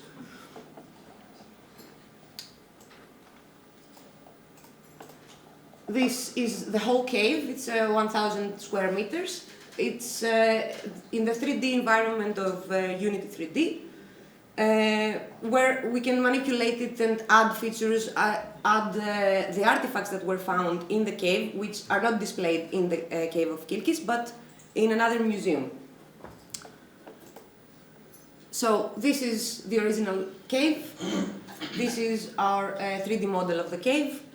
We realized that with the photogrammetric technology, we don't have the best of resolution, but we think it gives the user the experience that they are really walking in the cave, and also are able to touch the cave, which they cannot do in the real one. Our next step, and now I'm going to present you what we've been doing from our last meeting. We visited the Paleontology Museum in Kilkis, in which the artifacts are displayed. You can see here there have been found animal skulls from thousands years ago. Also, in the area it's famous for the mule that has been found, an ancient mule, parts of it that are displayed in this manner in the museum. And so we visited to check the artifacts out and choose which ones to 3D scan so that we can embed them in the virtual cave. Now for this we need the expertise of some archaeologist or the tour guide of the cave, because we need to correspond the artifact with the matching space in the cave in which it has been found. Our procedure involved a 3D scanner, which includes a projector that projects light on the artifact, the two cameras that are scanning the artifact, a tripod of course, and the turntable on which we place the artifact. It turns slowly so that we can take many scans of the object. Of course, we're using the scanning software of the camera. For that, we need a powerful computer, which we take with us to go to the museum. And it takes some time. I will go just a little bit into the proceedings. These are our first artifacts that we managed to scan. It's a horn, a jaw with two sets of teeth, which we found interesting. We started with some artifacts that we find sort of pretty and interesting to showcase what we can add to the project. But also we have to have in mind that at the end of the project we want to 3D print some of the artifacts to give away as memorabilia of the visit of the Cave of Kilkis. And the other two that we managed to scan, a hyena jaw with teeth, and the bone of the mule that we saw earlier. The scanning procedure was interesting. We had to have some training from the specialist of the scanner, but we learned how to use it, and this is how we did it. We placed the artifact on the turntable, and the scanner did the scanning. We had to be very careful, of course, because we were handling ancient bones. It was an anxiety-inducing procedure. We didn't want to move it too much. We used gloves, etc. And here you see that it projects some light just to get the texture and the depth and such. And it turns and scans. This is the the process of editing the 3D models. In here you can see each color is one layer, so it scanned 10 times its scan, so each color presents a layer of the scanning. Now, for each artifact we had to make 3 or 4 scannings, depending on the quality that was produced during the scans. We also had to do some manual editing because the scanning captured some noise or environmental graphics, so manually we had to erase those, but it was quite easy with its software. And later, of course, we produce the 3D model to be used in a 3D environment. Here we see the 2 of the bones in the 3D environment of the cave in Unity. We have to play with lighting. I added extra lighting inside the lamps, the digital lamps, just to light the 3D models and the player when he comes into play. And now we can manipulate the objects as we like. Here you can see them in motion, just to showcase that they are 3D objects, that they can be moved in space, the light reflects on them, there's a shadow. And also, I think you're seeing just white color on them, but it's the texture of the original bone. This was the color of the bones. Now, for our next steps, we certainly want to scan more artifacts. We cannot possibly scan all the artifacts in the museum. There are about 1,500 of them. And also they're quite alike, some of them. So we have to be very careful to correspond, like I said, with some expert to match the artifacts of the museum in the corresponding spaces in the cave to be realistic. We have to place the artifacts in the corresponding positions in the 3D space in Unity. Next step is, of course, to program the tour just in a starting stage for web or a static app without the VR and AR enhancements. And then when we are able to work with the headsets, we can integrate them in the tour, which will take some trying just to move the programming from a web or a static project to a virtual and augmented one. We've also said that we're going to record an audible tour, which will be with the voice of the tour guide in the cave for the past 30 years. So that's one of our next steps. And I think we will be right on our way to complete the virtual tour. That's it for me. Thank you for your time. Questions? Yeah. Thank you for this interesting presentation. I'm curious if there is any taxonomy involved in the configuration of these bones, or you just want to show them in the space without building a real animal? Or, for example, you may find different species from different bones. Yeah, of course. We plan to enhance the 3D models with information about the bones. Yeah. So the user, when he picks up or when he looks at the bone, he's going to know from which animal it is, which era, other stuff. What will help in this DNA barcoding? If you can get DNA from the bone, and it's possible, you can go back to the exact animal. Biotechnology, Okay, this is spooky. I haven't thought of that. 2 days in the lab, you can know all animals inside the cave. Okay, I didn't know. That's very interesting.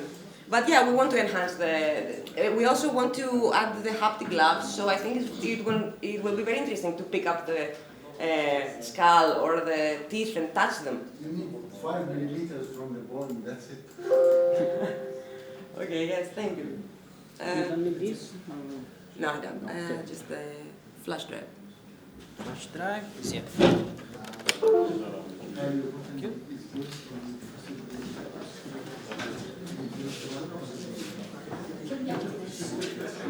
Rania. Rania.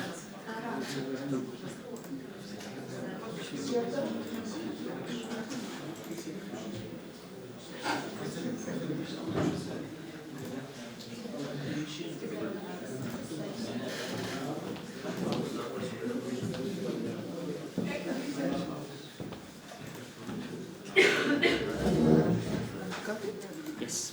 Just 1 second.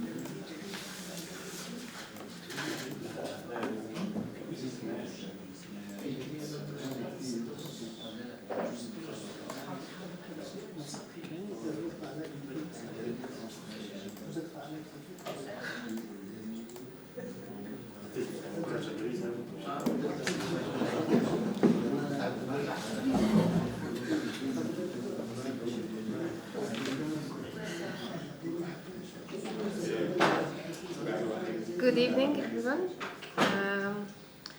I'm from the Arab Academy for Science and Technology, Bani Ragah, and I'm summing up something in relation with the MedQuad project about how the Civic University would be a model for a living lab using the MedQuad, the quadruple helix.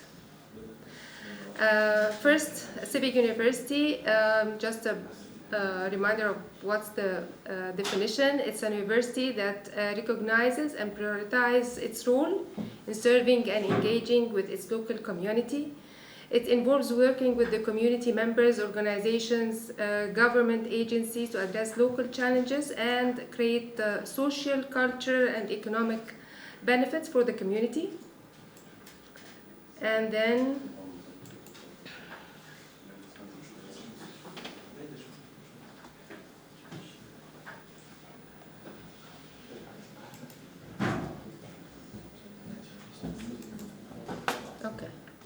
it's okay? Okay. This role can take many forms, including community partnership. Civic University work with local organization and community members to create programs and initiatives to address local challenges and meet community needs, which is the main target. Service learning, civic university incorporate community service and engagement into their academic programs, giving students opportunity to apply their skills and knowledge to real-world challenges in local community. Research for public good, as they prioritize research that address local challenges and has potential to create social, cultural, and economic benefits for the community. Also, place-based education, where the university use their local community as a learning laboratory. I think through the whole day we've seen this in action, creating opportunity for students to explore and learn from the local environment and culture and history. Then comes the definition of what's a living lab. A living lab, as we have seen all over since the morning, it's described as an open innovation ecosystem integrating users, academia, industry, and private organization in generating innovation, which is something very common for the universities as generating innovation and outcomes that align technical and scientific possibilities to derive real solutions on the ground. The lab may be a virtual or physical space. Also, we've seen very good examples for that, where various stakeholders work collectively to co-create solutions, most often in urban areas. The NROL, which is the European Network of Living Labs, defined living labs concept as user-centered, open innovation ecosystem based on a systematic user co-creation approach. We have many definitions for the living lab, but I think this is the most used one. Then come what's the quadruple helix model? It's a framework, as you've seen, that describes a collaboration among academia, industry, government, society to drive innovation and economic development. It's an extension of the triple helix model. The fourth helix is the quadruple helix model, represents the role of the civil society, which have a challenge in involving them, which includes non-governmental organizations, community groups, and individuals. The quadruple helix emphasizes the importance of stakeholder engagement and co-creation in innovation process. Then comes how are all these ideas incorporated, how a civic university used as a living lab using the quadruple helix. The concept of using university as living labs using the quadruple helix model is an innovative approach to driving sustainable development and promoting collaboration between various stakeholders. And this is where the sustainable development part or role of the university appears. The quadruple helix model involves collaboration of four stakeholders, the four helixes. This promotes the exchange of knowledge, skills, and resources between the stakeholders. And using universities as living labs, the quadruple helix involves leveraging the resources, expertise, and innovation of universities to address real-world problems and challenges in collaboration with industry, government, and civil society. By using university as living labs, students, faculty, and researchers can work with external stakeholders to co-create solutions to real-world problems.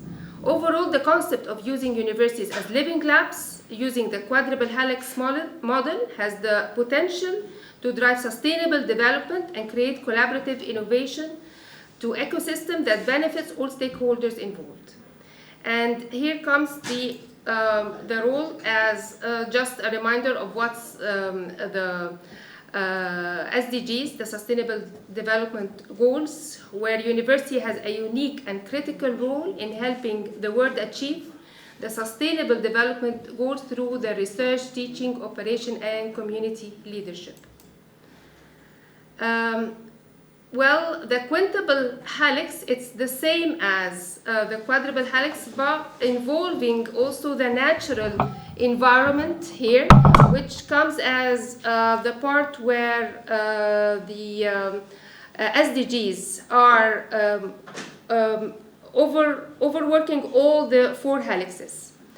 And how this is incorporated, well, the model here involves how the quadruple helix or all the helices can use the SDGs in-housed in their, where the governance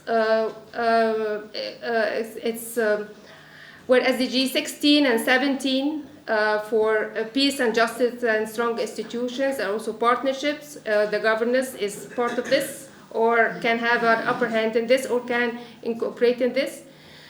So the helix model provide abstract, conceptual, and voluntary frames based on cross-fertilized knowledge and innovation from stakeholders, from the 4 stakeholders. And the United Nations SDGs formulate practical, hands-on, and fine-grained targets in multiple realms.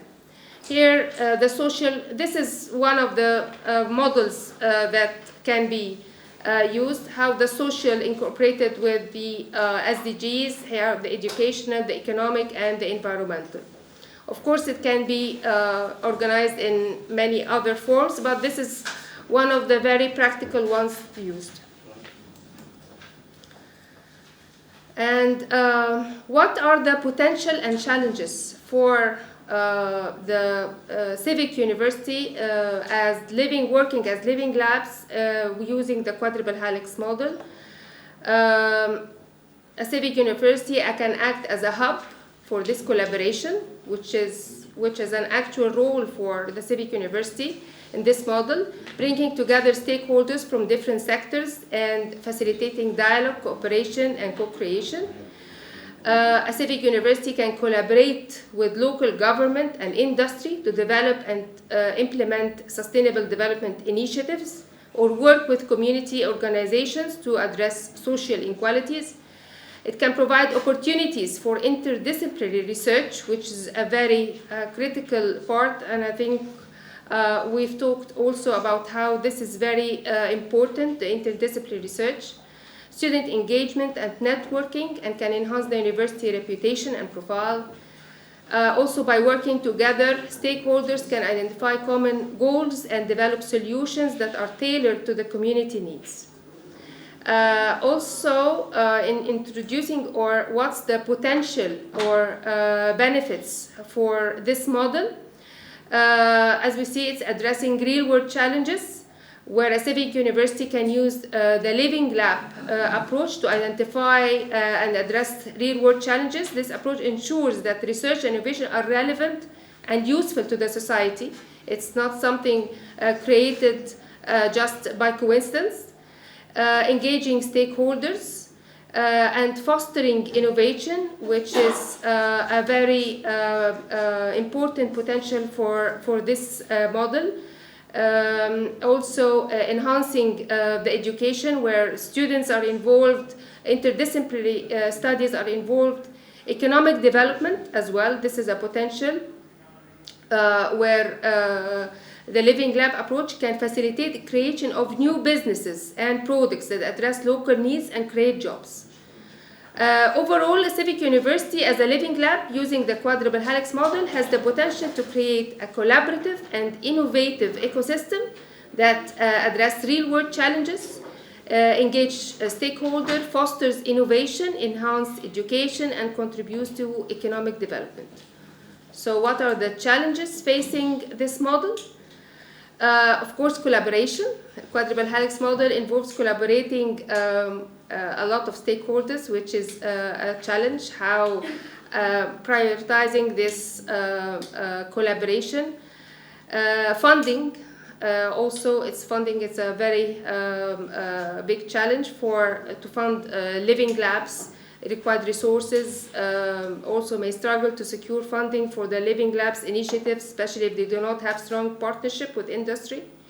Ethics and governance. Living Lab initiatives involve human participation, and thus ethical consideration must be taken into account.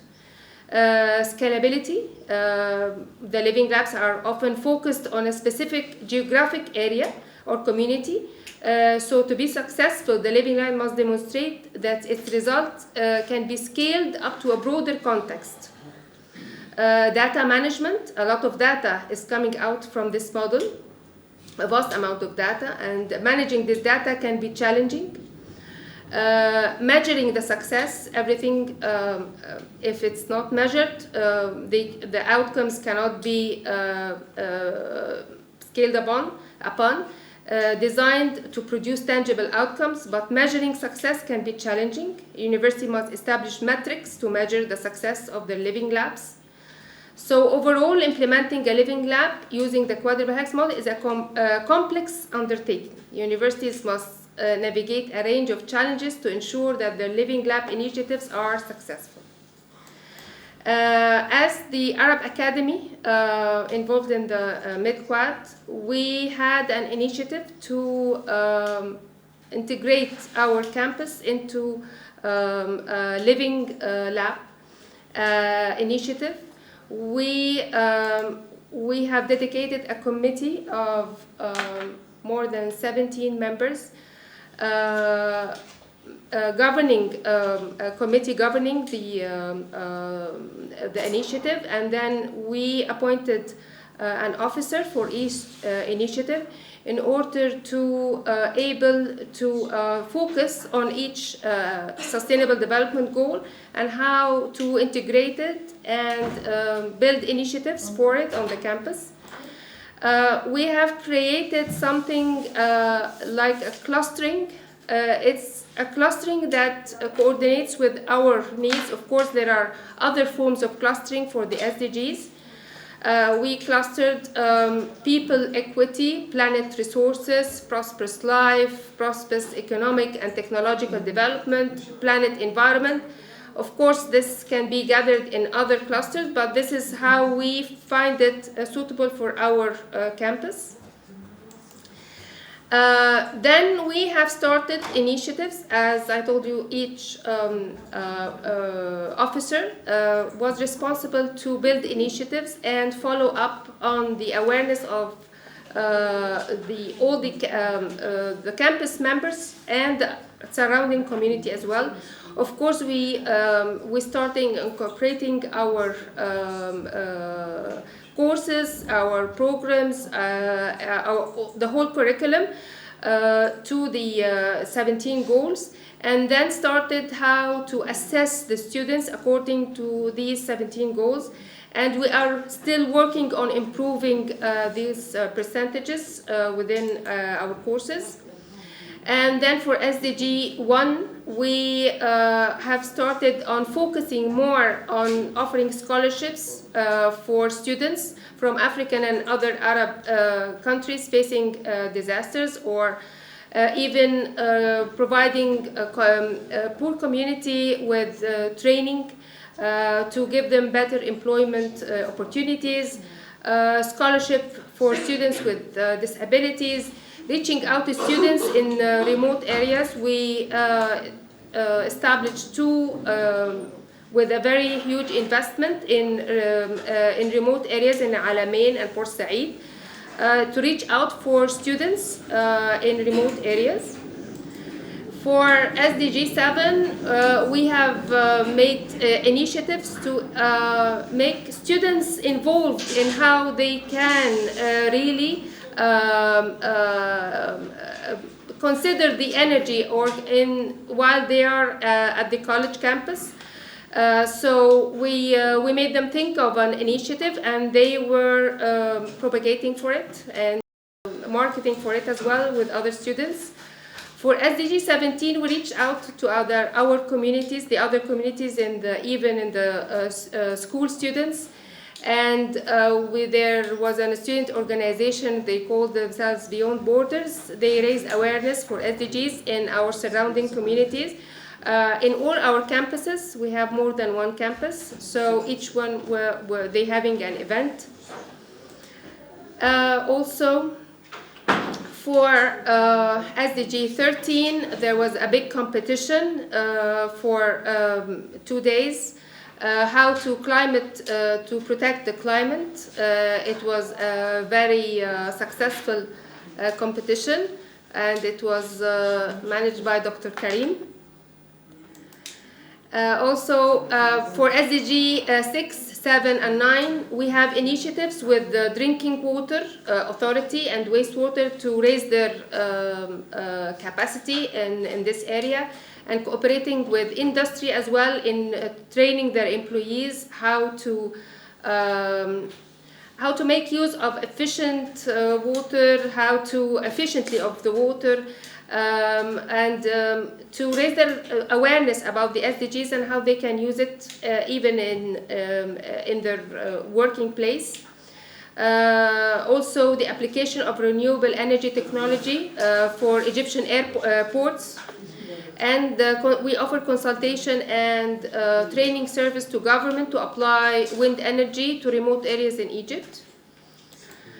For the health SDG 3, we had very good initiatives as well, spreading awareness and education about oncology, linking students to clinical pharmacy, and directing pharmacy students to providing direct patient care through sessions and workshops.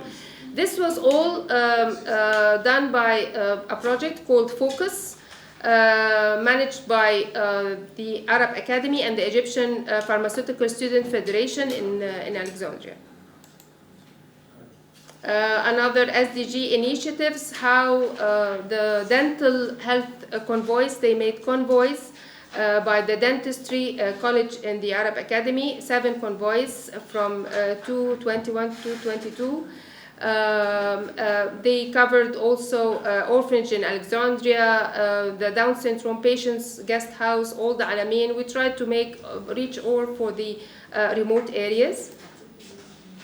And also another awareness for the Autism Day in order to reach out for this community and how to help them to communicate or try to find help at the nearest facility. And at the end, we can find that the Civic University is an innovation hub. There is no limit for this. Human well-being may be achieved faster through innovation, provided that the human objective is at the heart of this innovation. And thank you for listening.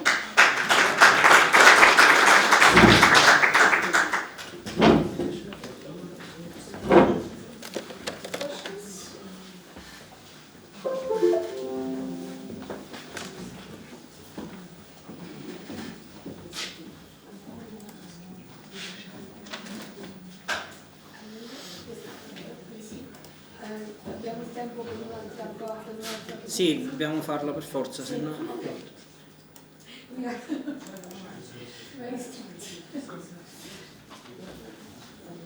Is this one, right? Yes. Yes, this is the last presentation, then we have to go to lunch, because sharp at 2 we have to go out for the... So we take approximately 10 minutes walking to reach the place. It is closer to the restaurant of very close to... Okay. Good morning. I will not take more than 10 minutes as promised. I will talk about swab lab role in research and community service. Our experiment in Arab Academy in Alexandria, Egypt. First of all, I would like to illustrate, we try to follow the Mid-Quad initiative thinking to involve academia, industry, civil society, and the government in problem solving. So, as responsible for water lab or swab lab in Arab Academy, and as mentioned before with Rania about the importance of SDGs and our role in Arab Academy to implement SDGs in our community. We found that water, if we implement SDG 6, which talk about water quality, we can reach to other SDGs and implement it in the right way. According to this, we start to build our lab for water. This is the equipment that we bring it.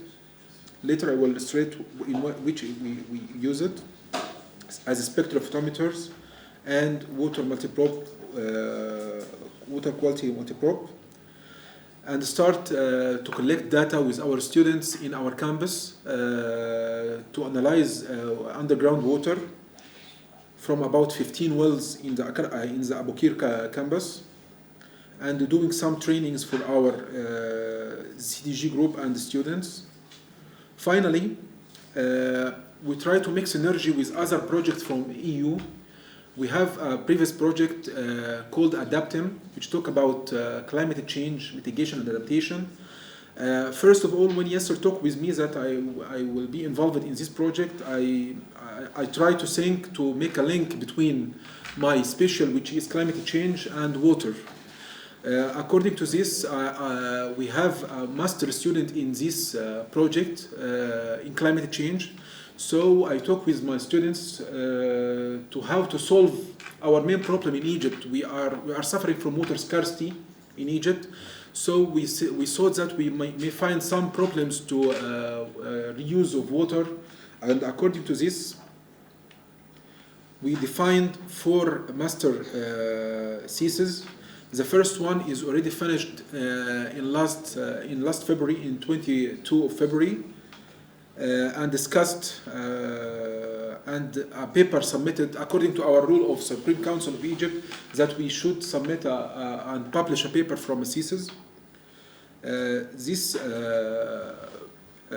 is a discussion, and actually this master student Ellen used the equipment spectrophotometer in analyzing water samples collected, and the paper is submitted to Environmental Pollution Journal also. The other three master theses under 2 of them already almost finished, and maybe within 2 or 3 months will be finalized. These 2 theses used samples from 15 wells in the campus and start to analyze this water, and now make a correlation between quality of water in these wells and climate change and the amount of rain in the period of measurement. Also, one of outcome of the MidQuad using the equipment, we submitted 2 papers. First paper in cross-border with our Jordanian partners, talking about synthesis characterization of metal organic framework in industrial wastewater treatment, and it is under review now.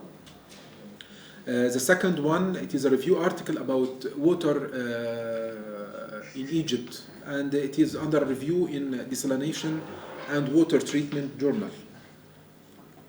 Finally, as Rania mentioned about the SDGs, we start to make a campaign to make awareness with community.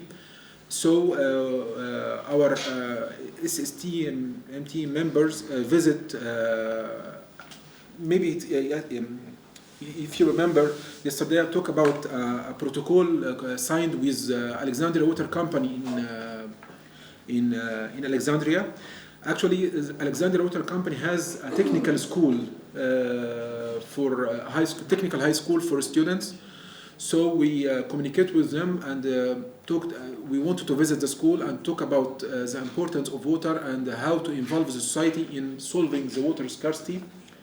So our team visit the Alexandria Water Company school on 28th of December, and make some meeting with staff members for this school and also with students. and talk about water problem and how to solve this problem in a good way. That's it. Any questions?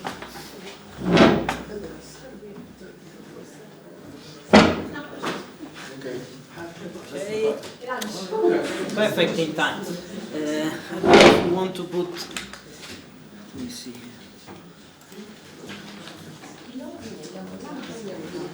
Poi andiamo a Palazzo Camponeschi. Sì. Sì, ma penso che ha già informato tutto Massimiliano. Sì? Su qua, sì. Dobbiamo chiudere qua le carte. Le carte? Queste carte qua le dobbiamo rimettere lo scatolone. Sì, forse sì, per domani. Questo loro volevo farglielo vedere, quello che andiamo a vedere.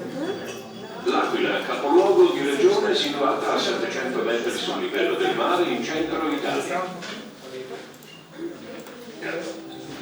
All'Aquila vivono 60. C'è modo di mandarla? 5.000.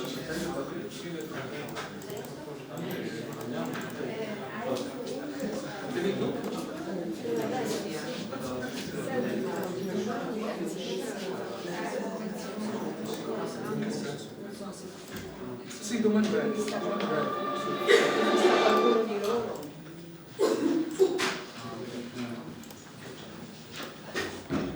So, just before going to lunch, just want you to show what we are going to visit in a while. Just a short video, but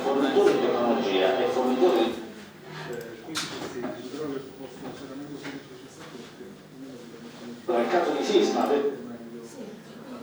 statuali sono veicoli autonomi, videosorveglianza, sanità elettronica e telemedicina. this is what we are going to see now in a while. We go downstairs, but just to have an idea of what we will see, and then we go to lunch. Qui all'Aquila, Università, Open Fiber e Wind 3 costruiranno una strada come nessuno l'ha mai immaginata.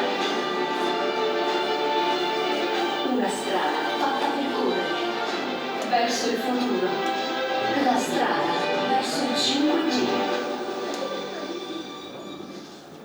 L'Aquila è una città in transizione verso un futuro di straordinaria innovazione. I think it's in Italian, but I try to find it in English. Potenziale di crescita legato alla sperimentazione del 5G. Questa unicità inciderà sulle nostre vite e la quotidianità.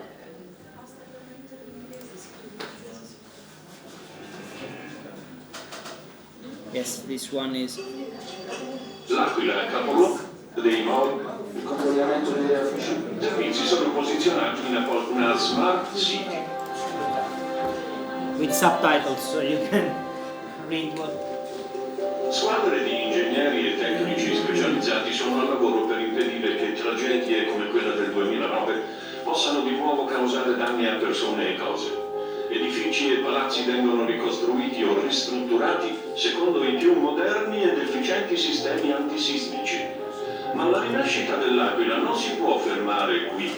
Esiste, infatti, una squadra di ingegneri e tecnici che lavora a un'altra sfida, forse ritenuta meno urgente, meno vitale, ma non meno importante e assolutamente non rinviabile, perché solo in un contesto di pesante ricostruzione come quello attuale si può ipotizzare e compiere una delle opere più moderne e radicali in tema di sottoservizi, la realizzazione dello Smart Tunnel.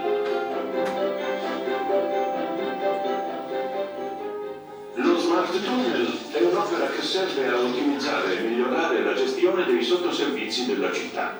Si tratta di un tunnel sotterraneo, percorribile dai tecnici, all'interno del quale passano i principali servizi della città: rete idrica, acque nere, cavi per luce e comunicazioni. Nel tunnel ci sono reti per il telecontrollo ed è implementabile con altri sistemi per servizi a rete.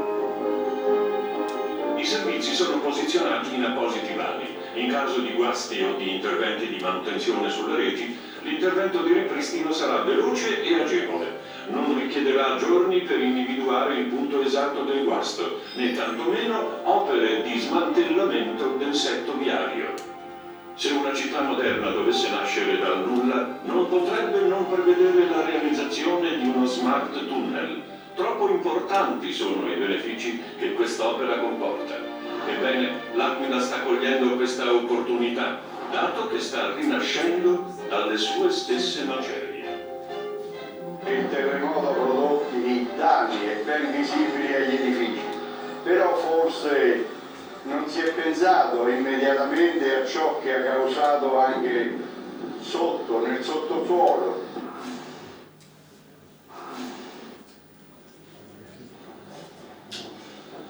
Dopo i primi mesi di lavoro riusciamo ad apprezzare e toccare con mano i primi tratti di opera in corso di realizzazione. Come vedete siamo all'interno del tunnel. È una infrastruttura percorribile da un operatore di altezza 2,10 m e larghezza 150 cm, dove all'interno sono collocati tutti i servizi a rete della città. In basso ci sono le fognature per il convogliamento dei traffici civili, l'acquedotto per l'adozione idrica, e su questi canali saranno alloggiati tutti i cavi per la trasmissione dati, telefonia, energia elettrica e tutto quanto al servizio della città. In parete sono già predisposti dei tubi corrugati con i singoli numeri civici, quindi sarà effettivamente molto semplice attivare le utenze da parte degli gestori senza dover scavare e intervenire dalle pavimentazioni. Il vantaggio principale di quest'opera è proprio questo, quello di ridurre l'impatto sulla viabilità, sulle manutenzioni e quindi ridurre i costi di gestione dell'opera pubblica in corso di realizzazione. È una corsa contro il tempo. Tutti rivogliono la città.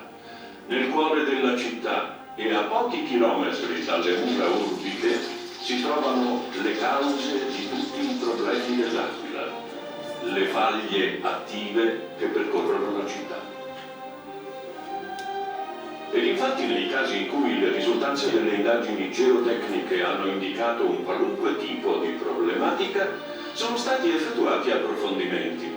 Il professor Totani, docente di ingegneria geotecnica presso l'Università dell'Aquila, ha seguito ogni fase e supervisionato. Okay, this is about the reconstruction, but if you have an idea, about the smart tunnel, just want to show you what we are going to see and what you're going to touch. So the tunnel is just underneath our street, and you can walk inside just to have you want to add some services and so on. You don't have to stop the traffic and other things, because we already have planned everything that is going from the underneath to the street, and so you just need to pass a cable and everything is done. Okay. So have a nice lunch and then we go there. Now we stop the streaming online and we will resume the streaming tomorrow for the second part of our thematic seminar. Thank you for listening, thank you everybody for participating in this thematic seminar. Then we have the last presentations from Palestinian partners. Jordan, Egypt, and Tunisia made already their report, and so we'll start. Just one information. Today, since many people want to be free after lunch, we do the following. We have the presentation, the last presentation. Then Alfonso Forgione will come to introduce about the archaeological site. We go to visit the archaeological site. We come back for the lunch, and then you are free. It's okay? Very okay. Okay. Andiamo col pranzo? Col pranzo, quindi hanno l'aereo. Comunque il pranzo perché lì è bello se riesci a fare la presentazione, le costruzioni Con le mani lo stesso non abbiamo perché era se abbiamo tempo, vogliamo come si mette. We wanted to also to show you the Basilica di Collemaggio. If someone interested, we can go. We decide after we visit the Let's see the timing of. What? Let's see the timing. We will see this the time. If we have time, we go before we are by lunch. the altar, so we can. Okay. Okay. Good morning, everybody. I'm glad to present part of the project which we are working since the start of the project in the quadrupel helix. And you must have been asking yourself what's the problem of this parsley and mint. Well, the story started 3 years ago, actually, when one of my students did her master's degree in studying the bacterial load or bacterial content inside the fresh herbs. So we took these two examples, and in the lab, when we analyzed the external microorganisms, we found plenty of microorganisms, which is expected, of course. But when we washed and sterilized these herbs and grind them and take from the internal sap and culture it, it was also it contains also bacteria. So the next step was culturing this content and do some identification, and we end up with finding seven species of bacteria living in these herbs. And the dangerous thing that we consume them without cooking. So they can be introduced into our bodies without noticing, and some of them is really harmful. E. coli could be very dangerous in certain Klebsiella, Salmonella, and so on. These are samples, and this is parsley mint fractions, and these are the percentage of the samples which we found the bacterial in. So this question from where this bacteria came. Actually, that was the main objective of our project when we introduced to the project with Dr. Mu'min. So our focal point was: is there any relationship between the water, which is the common thing in agriculture, and the quality of these products or other products, which I will explain later. Also, I have to add another point, that the water issue in Palestine has some peculiarity. We don't separate between drinking water and agricultural water. It can be, people can use the potable water for agriculture, and other people, they use unrecycled wastewater in agriculture. So this makes the picture very complicated, and it's difficult to trace where the contamination came from. So we took three tracks here to study the water quality and to study the soil pollution and contamination and the product quality, and linking these three pillars together to find is there any relationship between water quality, soil quality, and ending up with the product quality. So here, this is the district, Hebron district. It's in the southern part of the West Bank. It's the largest district, and also the largest population. We are approaching around 1 million now, and in area, also in economic growth, it's the first in the Palestinian territories. So we took 4 places. The green ones are used. It's a groundwater used in agriculture only, and here they use it both in agriculture and in house water, drinking water. And this location, it's inside a it's inside a stone factory, a stone industry, and stone industry consumes a lot of water. And they have a very strong groundwater spring, so they use it for the stone industry, and they use it for drinking, and they use it for agriculture. So this has three uses.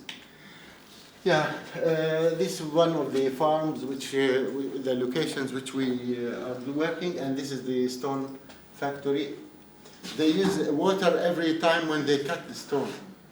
So they consume a huge amount of water. Yeah. And also we cannot close our eyes on the municipal water, which is the water people use every day. So we include it also in the sampling plan in two positions, in two locations. We have a municipal water, and in Farm 1 we have agriculture drinking, Farm 2 agriculture only, Farm 3 agriculture only, and the fourth or the fifth place is for all purposes. Our preliminary results, we use the equipment we purchased from the project. We use a wide range of water sensors, measuring all kinds of chemical pollution, chlorine, pH, nitrate, ammonia, turbidity, and so on. And this is very interesting equipment. It's a mobile lab. We take this to the field with a laptop, and we can do all the analysis in the field, analyzing soil or water or even the plant content. We analyze it. I think here we can measure seven chemicals. And we, for trace elements and micronutrients, we bought a spectrophotometer. Okay, this is the chemical analysis. This is also a new technology, not new, very new, but I think this is Italian technology. This is called the QCM, means crystal quartz crystal microbalance. Inside there is a cell, and this cell measures anything,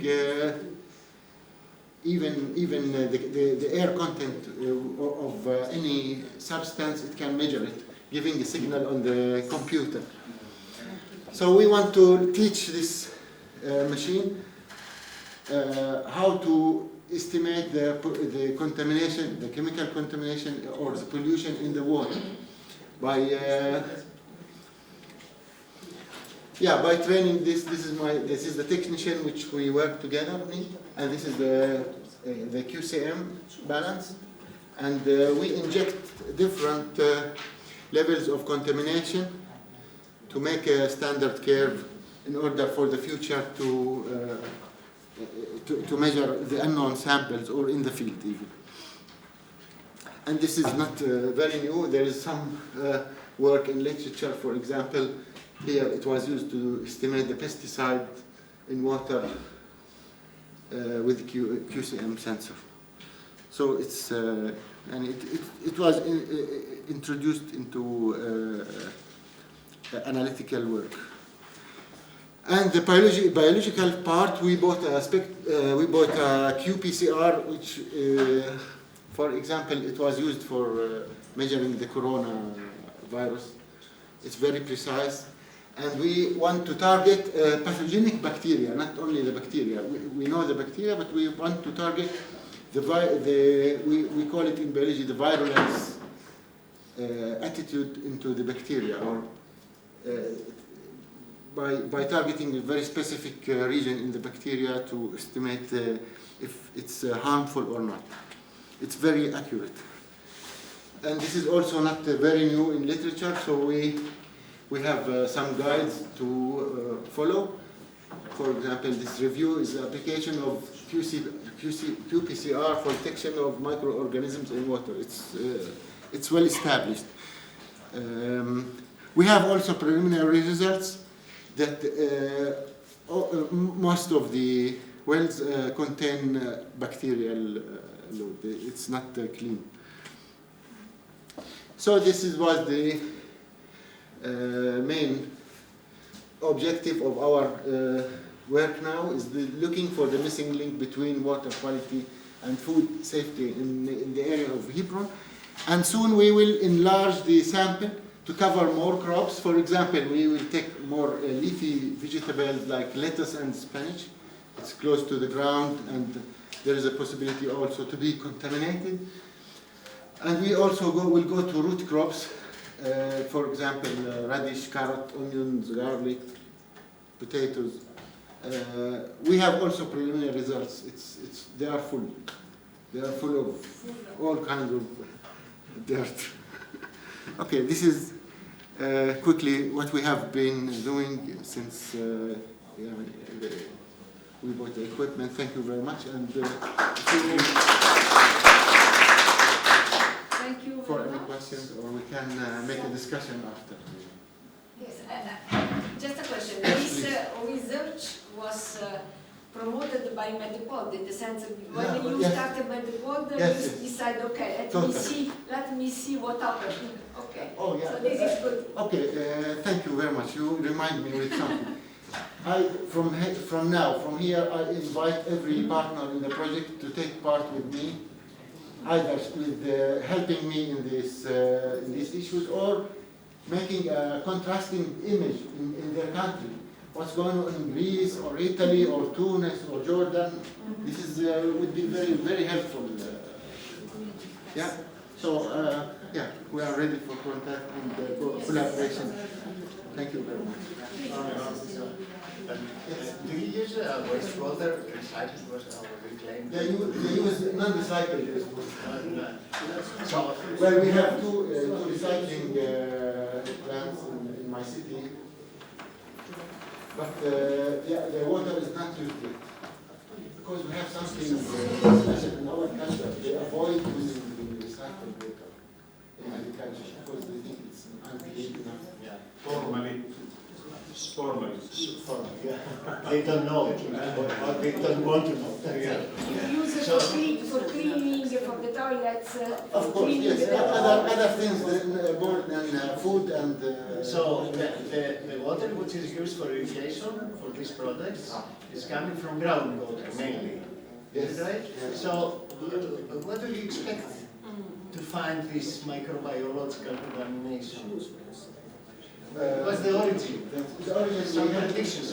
We have non-municipal sewage systems, so they must be leaking from there. From there, yeah. Do you have any initial results? From the chemical analysis, like ammonia, nitrogen, or nitrates? Yeah, we do these things. Well, we have preliminary measures, but perhaps you can then justify if it is the origin is from fertilizers or from sewage, depending on if it is ammonia or if it is nitrates. That's very, very important, because one of the big aquifers in the city is not used now anymore because of high nitrate levels. Okay. It was before giving water to a third of the city and another few villages. Now it's stopped because of high nitrate. Are there any kind of animal breeding activities? Animal dairy farms, plenty, fertilizer. It's very complicated because nearby there is a big one, and they have no source system. Nearby when you talk about the sources, and there is like a good agricultural activity where they use a lot of fertilizers also as well. And nearby also there is a stream of the sources of the city, so it's very complicated. This territory, what they call it in political situation, in our case, C zone, area C, where all the control is Israeli control. We cannot touch anything. They come by bulldozers and army to arrest. The aquifer is near the military base. Okay. Perhaps this is another source. You know, if you can make some kind of fingerprinting, if you have this spectrophotometer, you can make a scan from 400 up to 800 nanometers. So you are going to receive some peaks, and if you compare these peaks, this is like a fingerprint. Okay, the certain peaks, and then you can compare it with another kind of water which is used for irrigation, and see, and then you can see if there is some kind of correlation. I see such collaboration. Of course, it would be nice. Very interesting approach. Very interesting aspect. Yeah. Thank you. We can discuss it. Okay. I leave you with the Okay. So good morning, everybody. My name is Hashim Tamimi, and today we will talk again about Hebron City and the Archeo Living Lab there. So the team working with me with this Living Lab is, in addition to Dr. Mu'min, Dr. Zain and Dr. Musa from the engineering and IT part, also the architectural engineering, geomatics, tourism, and from the governments. We have people from different parts working with this.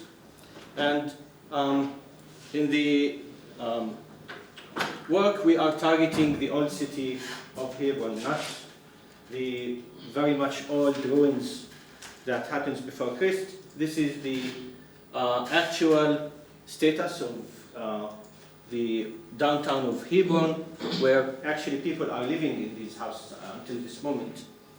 Now, it looks to you that this picture, for example, is something happened maybe in the early morning or in the late afternoon, but this is also the case of the rush hour there.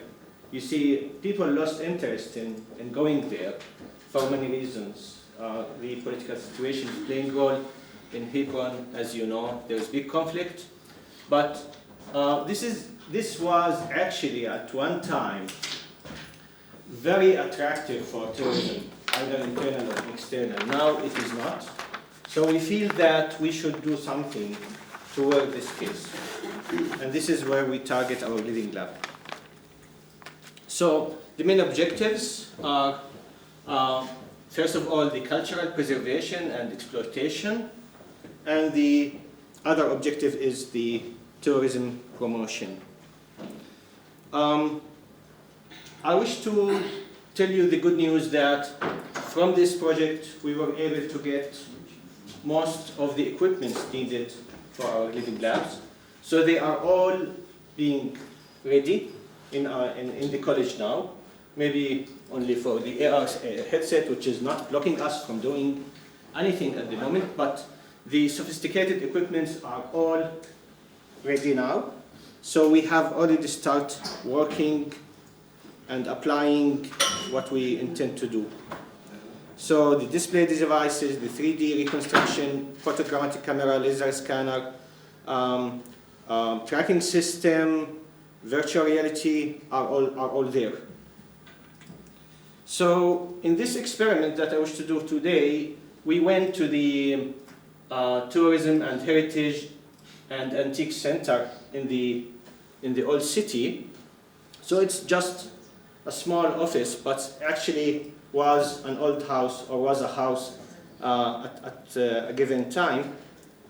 And we have done an experiment with the photogrammetric camera. So we placed the camera at different places within this office, and we start getting images, panoramic images through the photogrammetric camera. With these grammatic images, we can now reflect them to a full scene where people can navigate and can explore the old house from.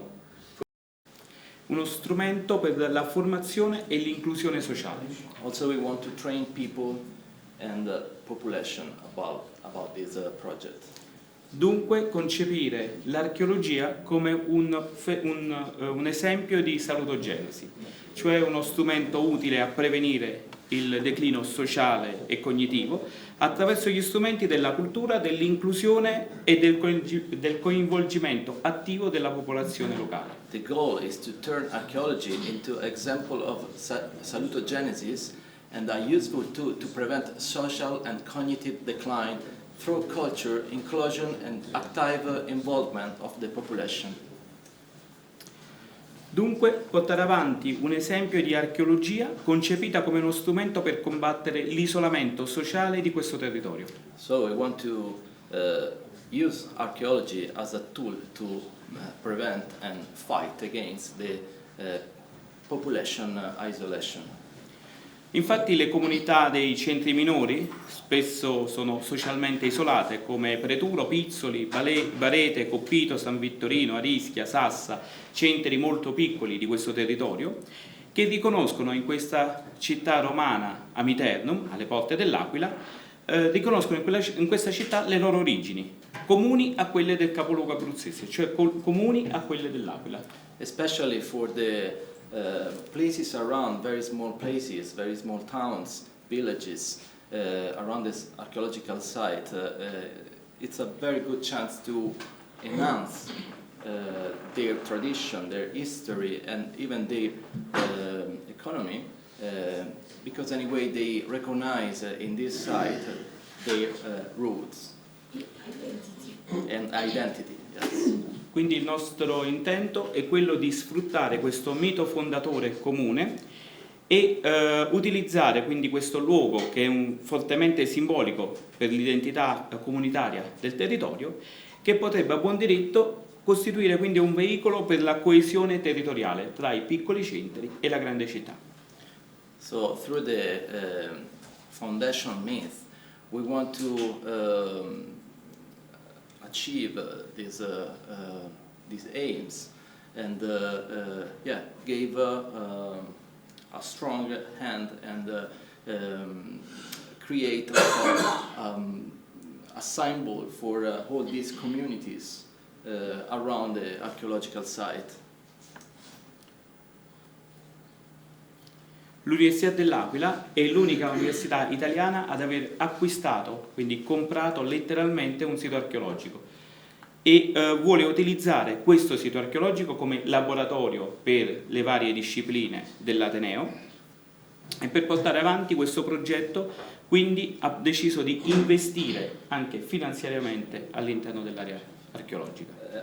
L'Aquila University is the only one, at least in Italy, to have bought an archaeological area, and it's like an investment to let students and people having a training about archaeology and the all cutting-edge technologies around the archaeological science. Si tratta di un sito archeologico ubicato nel cuore dell'antica città di Amiternum. Queste sono delle prospezioni al georadar che ci permettono di ricostruire l'ubicazione dei siti e degli edifici all'interno della città. So the site is exactly there where you see the yellow symbol, right inside the old Amiternum city, old Roman Amiternum city, and what you can see, they are the geophysical analysis of the site. Grazie a queste prospezioni al georadar siamo riusciti a ricostruire l'originaria morfologia e ubicazione di questi edifici all'interno della città di Amiternum. So thanks to that we have been able to reconstruct the original shape of the old monuments and all the archaeological features underneath. All'interno di un sito pluristratificato ricco di emergenze archeologiche. The site is very complicated in terms of archaeology because there is not only the Roman phase but different historical phases all together. L'area di nostro interesse è quella indicata dal cerchio rosso. So here exactly the area where we are working on. Le uniche emergenze archeologiche attualmente visibili sono costituite da un anfiteatro e un teatro. At the moment, the only archaeological features you still can see in situ are the Cathedral of St. Mary, the amphitheater and the theater. Ma l'area è ricca di emergenze archeologiche sia di epoca romana, anche medievali, come catacombe paleocristiane, castelli normanni, chiese longobarde all'interno di questo territorio. However, as we just said, the area is rich in archaeological features, not just from the Roman times, but even in the medieval times, as the early Christian catacombs, vicus, Norman castle, and the monastery of San Mauro, and like the, for instance, the Roman road of the old Sicilia road. Il nostro sito è un sito pluristratificato che presenta 7 edifici, 14 periodi di attività, compresi in 17 secoli di storia. As we said, the site is very complicated in terms of archaeological research because inside we just identified 14 periods of activities in 17th century of history. Il progetto prevede diverse fasi di attuazione. La prima, ovviamente, è la messa in sicurezza del sito e della viabilità utile a raggiungerlo. So our project includes different steps. The first one is to make safe and secure the site. Queste sono le emergenze archeologiche rinvenute con gli scavi. Here are some pictures from the archaeological excavations with the archaeological features identified during the excavation. Questa invece è la condizione attuale, ancora coperti da teli e terra, ma i restauri sono in via di attuazione e quindi stanno partendo i restauri dell'intero sito. So currently they are covered by tarps and backfill just to conserve the structure underneath, but very soon we are going to break down restoration, conservation intervention. Quindi l'obiettivo è quello di creare ovviamente dei percorsi di visita, delle delimitazioni dell'area archeologica con delle recinzioni mobili, proprio per permettere di ampliare anno dopo anno l'area archeologica e l'area visitabile. So another aim is to enhance the site thanks to archaeological signs and fence to let people get into the site and to have a view of the features and the monuments found out. Ovviamente deve essere garantita l'accessibilità a tutte le fasce della popolazione.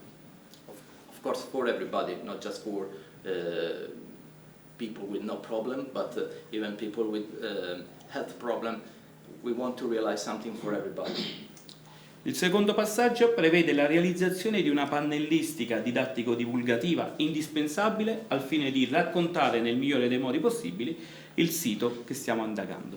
Another aim is realize interactive panels to storytelling about the site and to show off what we found out. L'obiettivo è quello di far sentire i nostri visitatori a proprio agio e partecipi della storia che stiamo riscoprendo, ma allo stesso tempo facendoli confrontare con nuove conoscenze. What we really want to do is to make people and visitors part of the project and at the same time give them the knowledge about what we found out. Quindi realizzare dei pannelli estremamente divulgativi, molto semplici da comprendere, ma allo stesso tempo molto veritieri, realizzati con una ricerca filologica delle emergenze archeologiche e della realtà.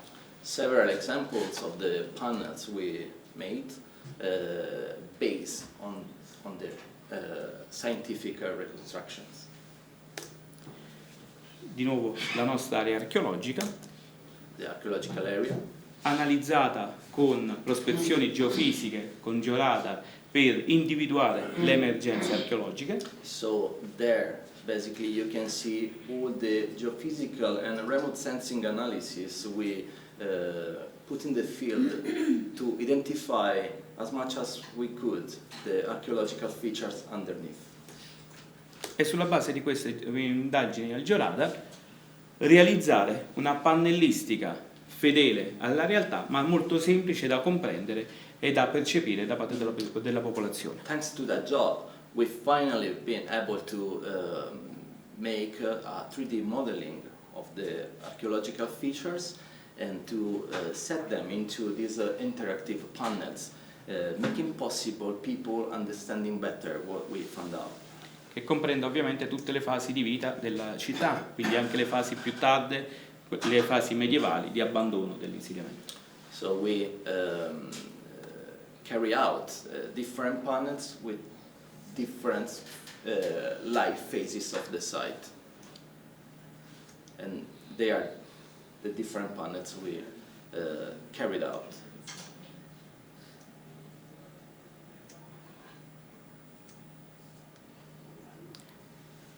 E in fase di allestimento anche una pannellistica differente, una pannellistica interattiva in plexiglass, capace di ricostruire le emergenze archeologiche e di contestualizzarle con il paesaggio circostante.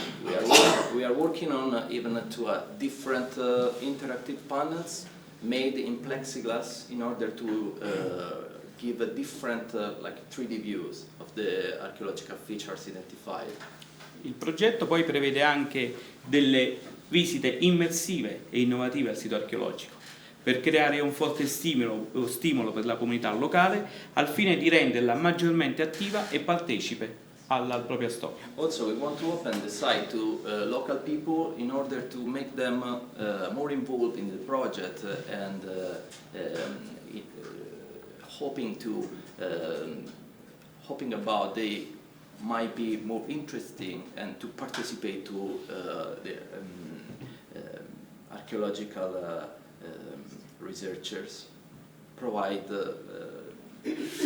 assets and yeah, this kind of things. Ovviamente stiamo già organizzando anche attività ludico-ricreative per i bambini tramite la realizzazione di parchi giochi tematici sull'archeologia. For instance, we already opened the site to kids and childs in order to stimulating them and their curiosity about the archaeology.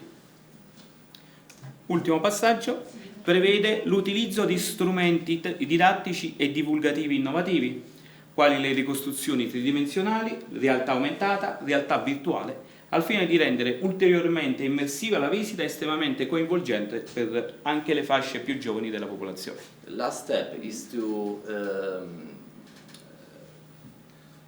create, to enhance the site thanks to cutting edge technology as the augmented reality and virtual reality, virtual tour and so on, in order people can enjoy better the visiting of the site. Quindi la realizzazione di strumenti virtuali, quindi realtà aumentata, realtà virtuale. Some example of augmented reality and virtual reality. Stiamo ultimando un videogioco didattico sulla storia della città di Amiternum. And we are even working on archaeological video games about the history of the site. L'obiettivo non è quello di spettacolarizzare l'archeologia e la storia. Our aim is not just to make wonderful the history and the archaeology, ma è quello di rafforzare la competitività del sistema culturale locale e soprattutto di superare il cultural divide che è ancora molto molto forte in zone periferiche come quella aquilana. But what we want is to strengthen the local culture system and overcome the cultural divide in this area. E quindi permettere di arrivare a una storia comprensibile e percepibile da tutte le fasce della popolazione. So let to everybody to understand the history and the archaeology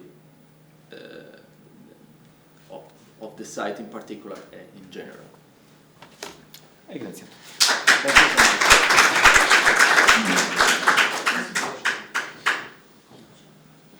so much. Possibile mostrare? I'm interested in the game that represent the archaeology in the city. Could you let him explain more about the game? Posso? Sì. Yeah, the video game is still in progress. So basically what we... Because I think it's a creative idea.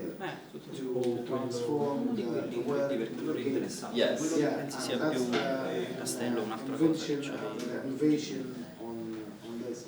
Yeah, so basically what we are doing now is to 3D modeling all the archaeological features identified during the excavation season, and so it takes a lot of time because to make all the particulars and details of the monuments and the houses and everything we found out. So now we are currently working on it, and in the second step we are going to use this 3D modeling inside the video games. Of course, the video games will be made by specialists. The aim is to let the gamer visiting the having fun, but at the same time learn about the knowledge, of the Thank you very much. I think that the importance of this work is the joining the rigor of the research with a pleasant presentation of the study. And children really enjoy to be there. You know, children are very happy when they can go through the earth, to the sand, to work with their hands.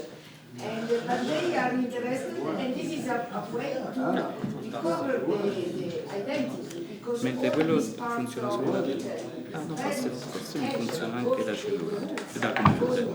Vediamo se Roman is, we could say, modern with respect to the previous ones. And it's very interesting that the university has his own site. Yes, it was an original idea that we are very happy to do. What about the Ministry of Civil Culture? But you know, in Italy there are so many places that when they can say, okay, take care of this piece, they are happy. Yes, I asked to Alfonso if it's possible to show to all of us some reconstruction. He made this for another project. He's not involved in method, but the technology he used, we would like to steal in a way, to borrow for use it also in method. So I think it's interesting to see what we can do with augmented and virtual reality. And that's an example, and then we would like to do the same thing. We are doing the same thing in Viterbo site, for a Viterbo site in the Medcore project. So what we would like to achieve at the end is something like this. And the idea is also to connect the archaeological site involved in the project through, of course, so when a visitor goes to Amiterum, we put the label MedQuad, the visitor can visit Palestine or Tunisia or Greece to see what happened during the project development. Ops, che è successo? Lo fa morire. Can we ok. just take a photo for you? Prendere una foto. This is the city, look. E questo è un tour virtuale che stiamo Questa è realizzando. la città medievale. No, questo è il castello di Ocra. This is a virtual tour of another castle we dug some years ago, and now we are just working on the enhancement of the site. And this one will be inserted into The one when the you had virtual tour. Quell'altro. la prima.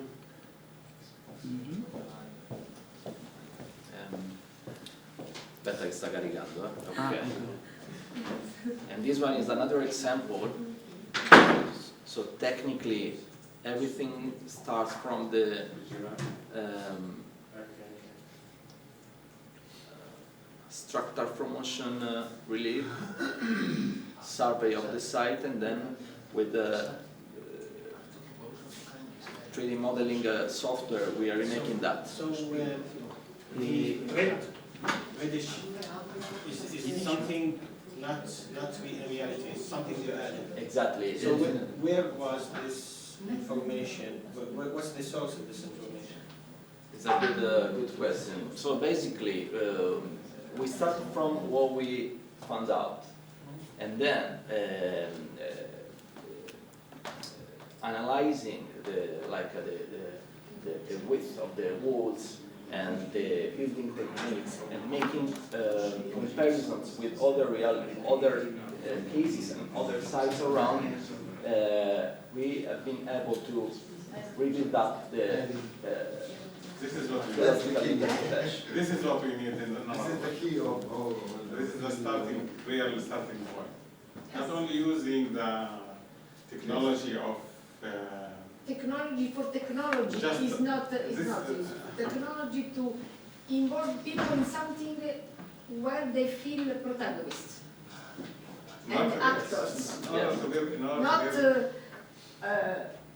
okay. Also, receiving information is good, but it's not more the time for this. Especially children want to see. No, we mean that in order to give life to these sites, to understand the culture and the real living life in these sites, we need a lot of information around this. That was a discussion of Dr. Hashim about that. What we need, for example, from Italy, Greece, that they have already made good steps in this direction, in the archaeological studies also. We can learn from these studies and transfer this data into our work. We need another project. If you take a picture of this QR code, you can see on your smartphone what we were showing off earlier on. My mobile is on the floor. Take pictures.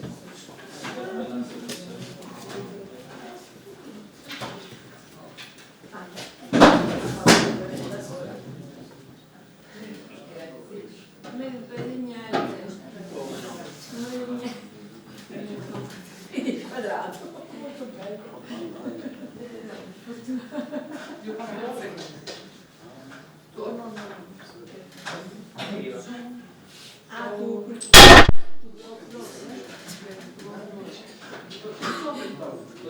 Parla su WhatsApp.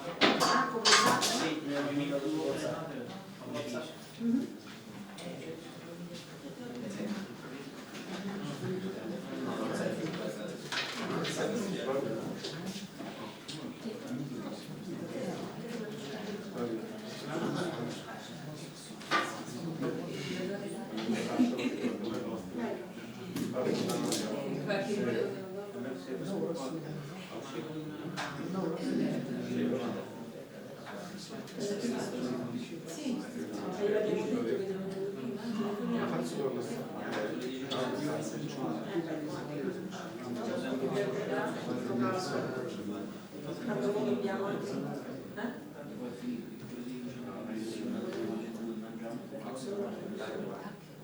Okay, so Alfonso is working a lot to make this site format for the project something real in three dimension. If we manage, because we have the idea, also we put money for this, to go through the doors, to enter in the houses, to have these images of real life in the city.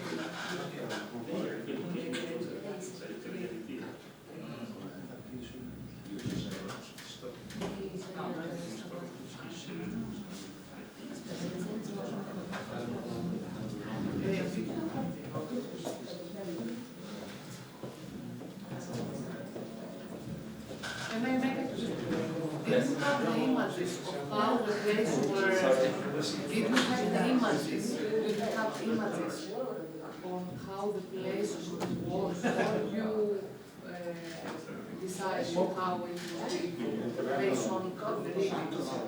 So we sometimes we was still in situ in order to analyze and to see the original music.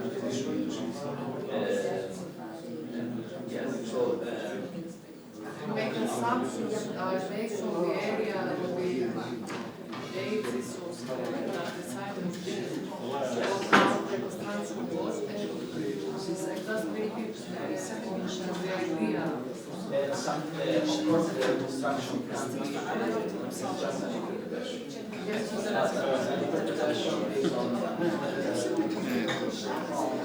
No, questo verrà carino, che mi hanno fatto vedere già con gli Oculus, tutto il tour virtuale dentro, è veramente... Qua non ce l'ero. Sì, poi ce l'ho... Sì. Ah no, non me l'hanno ancora mandato, mi hanno fatto vedere quando sono andato su da loro perché... Però sull'Oculus non c'è qualcosa. E i videomapping in 3D, però ma non lo so, se no, il problema è la nostra rete. È un casino qua dentro, nelle aule non ci sono le antenne.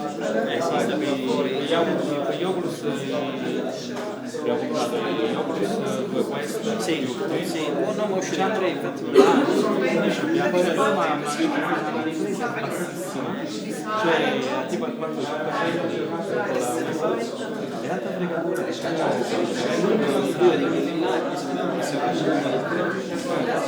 noi volevamo farlo su televisione, avevamo fatto questo evento, all'esterno non funziona bene, Cioè, stiamo in access point. no, riconosce il fatto che siamo fuori e non quindi fa non partire.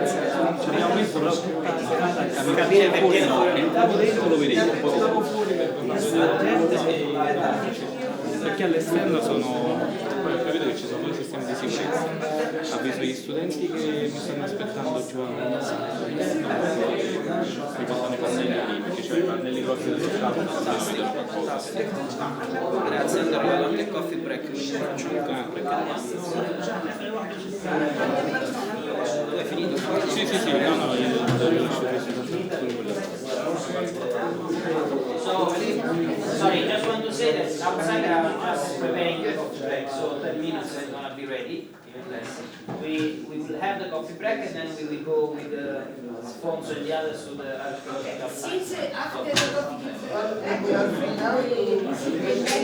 10 minutes the coffee break is ready, then we go, I think at 11 or maybe at 11 we have to go all together because we have to use the cards, so we have to move together.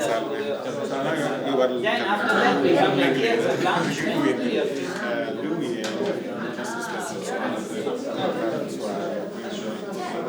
Cerca l'informazione molto brava, studiare la storia, capire come trasferirla in sì, Palestina è molto ricca nelle cose simili in Italia.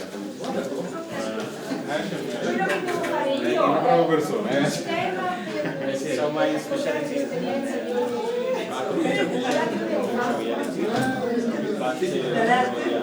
so with this project we will also start thinking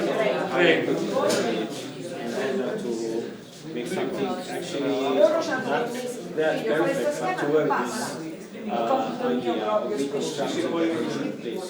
And Hebrew, where we train from, there is one interesting place that is around the first century before Christ. It's called Memre. I don't know if you heard of it. No, l'ultima non lo vedo. Dove stanno loro? C'è questo sito? Sì, no. Che risale al oltre 2000. Ah, ok, questo è Okay, so it's sorry, where are you from? because I just joined So this is it's a place where we believe that most of the prophets from Judea to Islam to Christianity they were in that place, and there were ancient buildings also. With different eras. With different eras.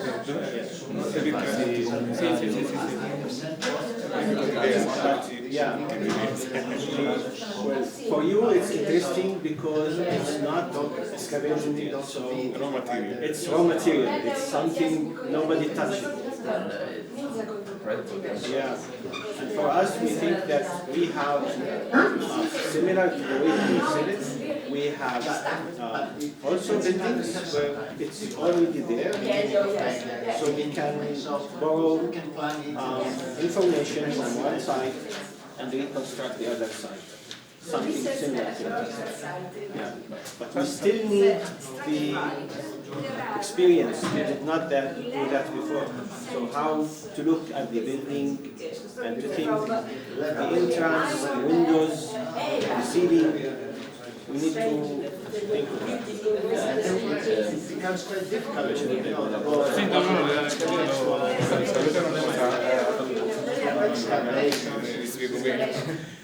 Il nostro progetto è questo, c'è stata la possibilità di azione già hai fatto per esempio venire in questi nell'ambito di questo lavoro come esperti avete fatto qualcosa del lavoro, così potete vedere e lavorare nel posto. They can come in the work of exchange of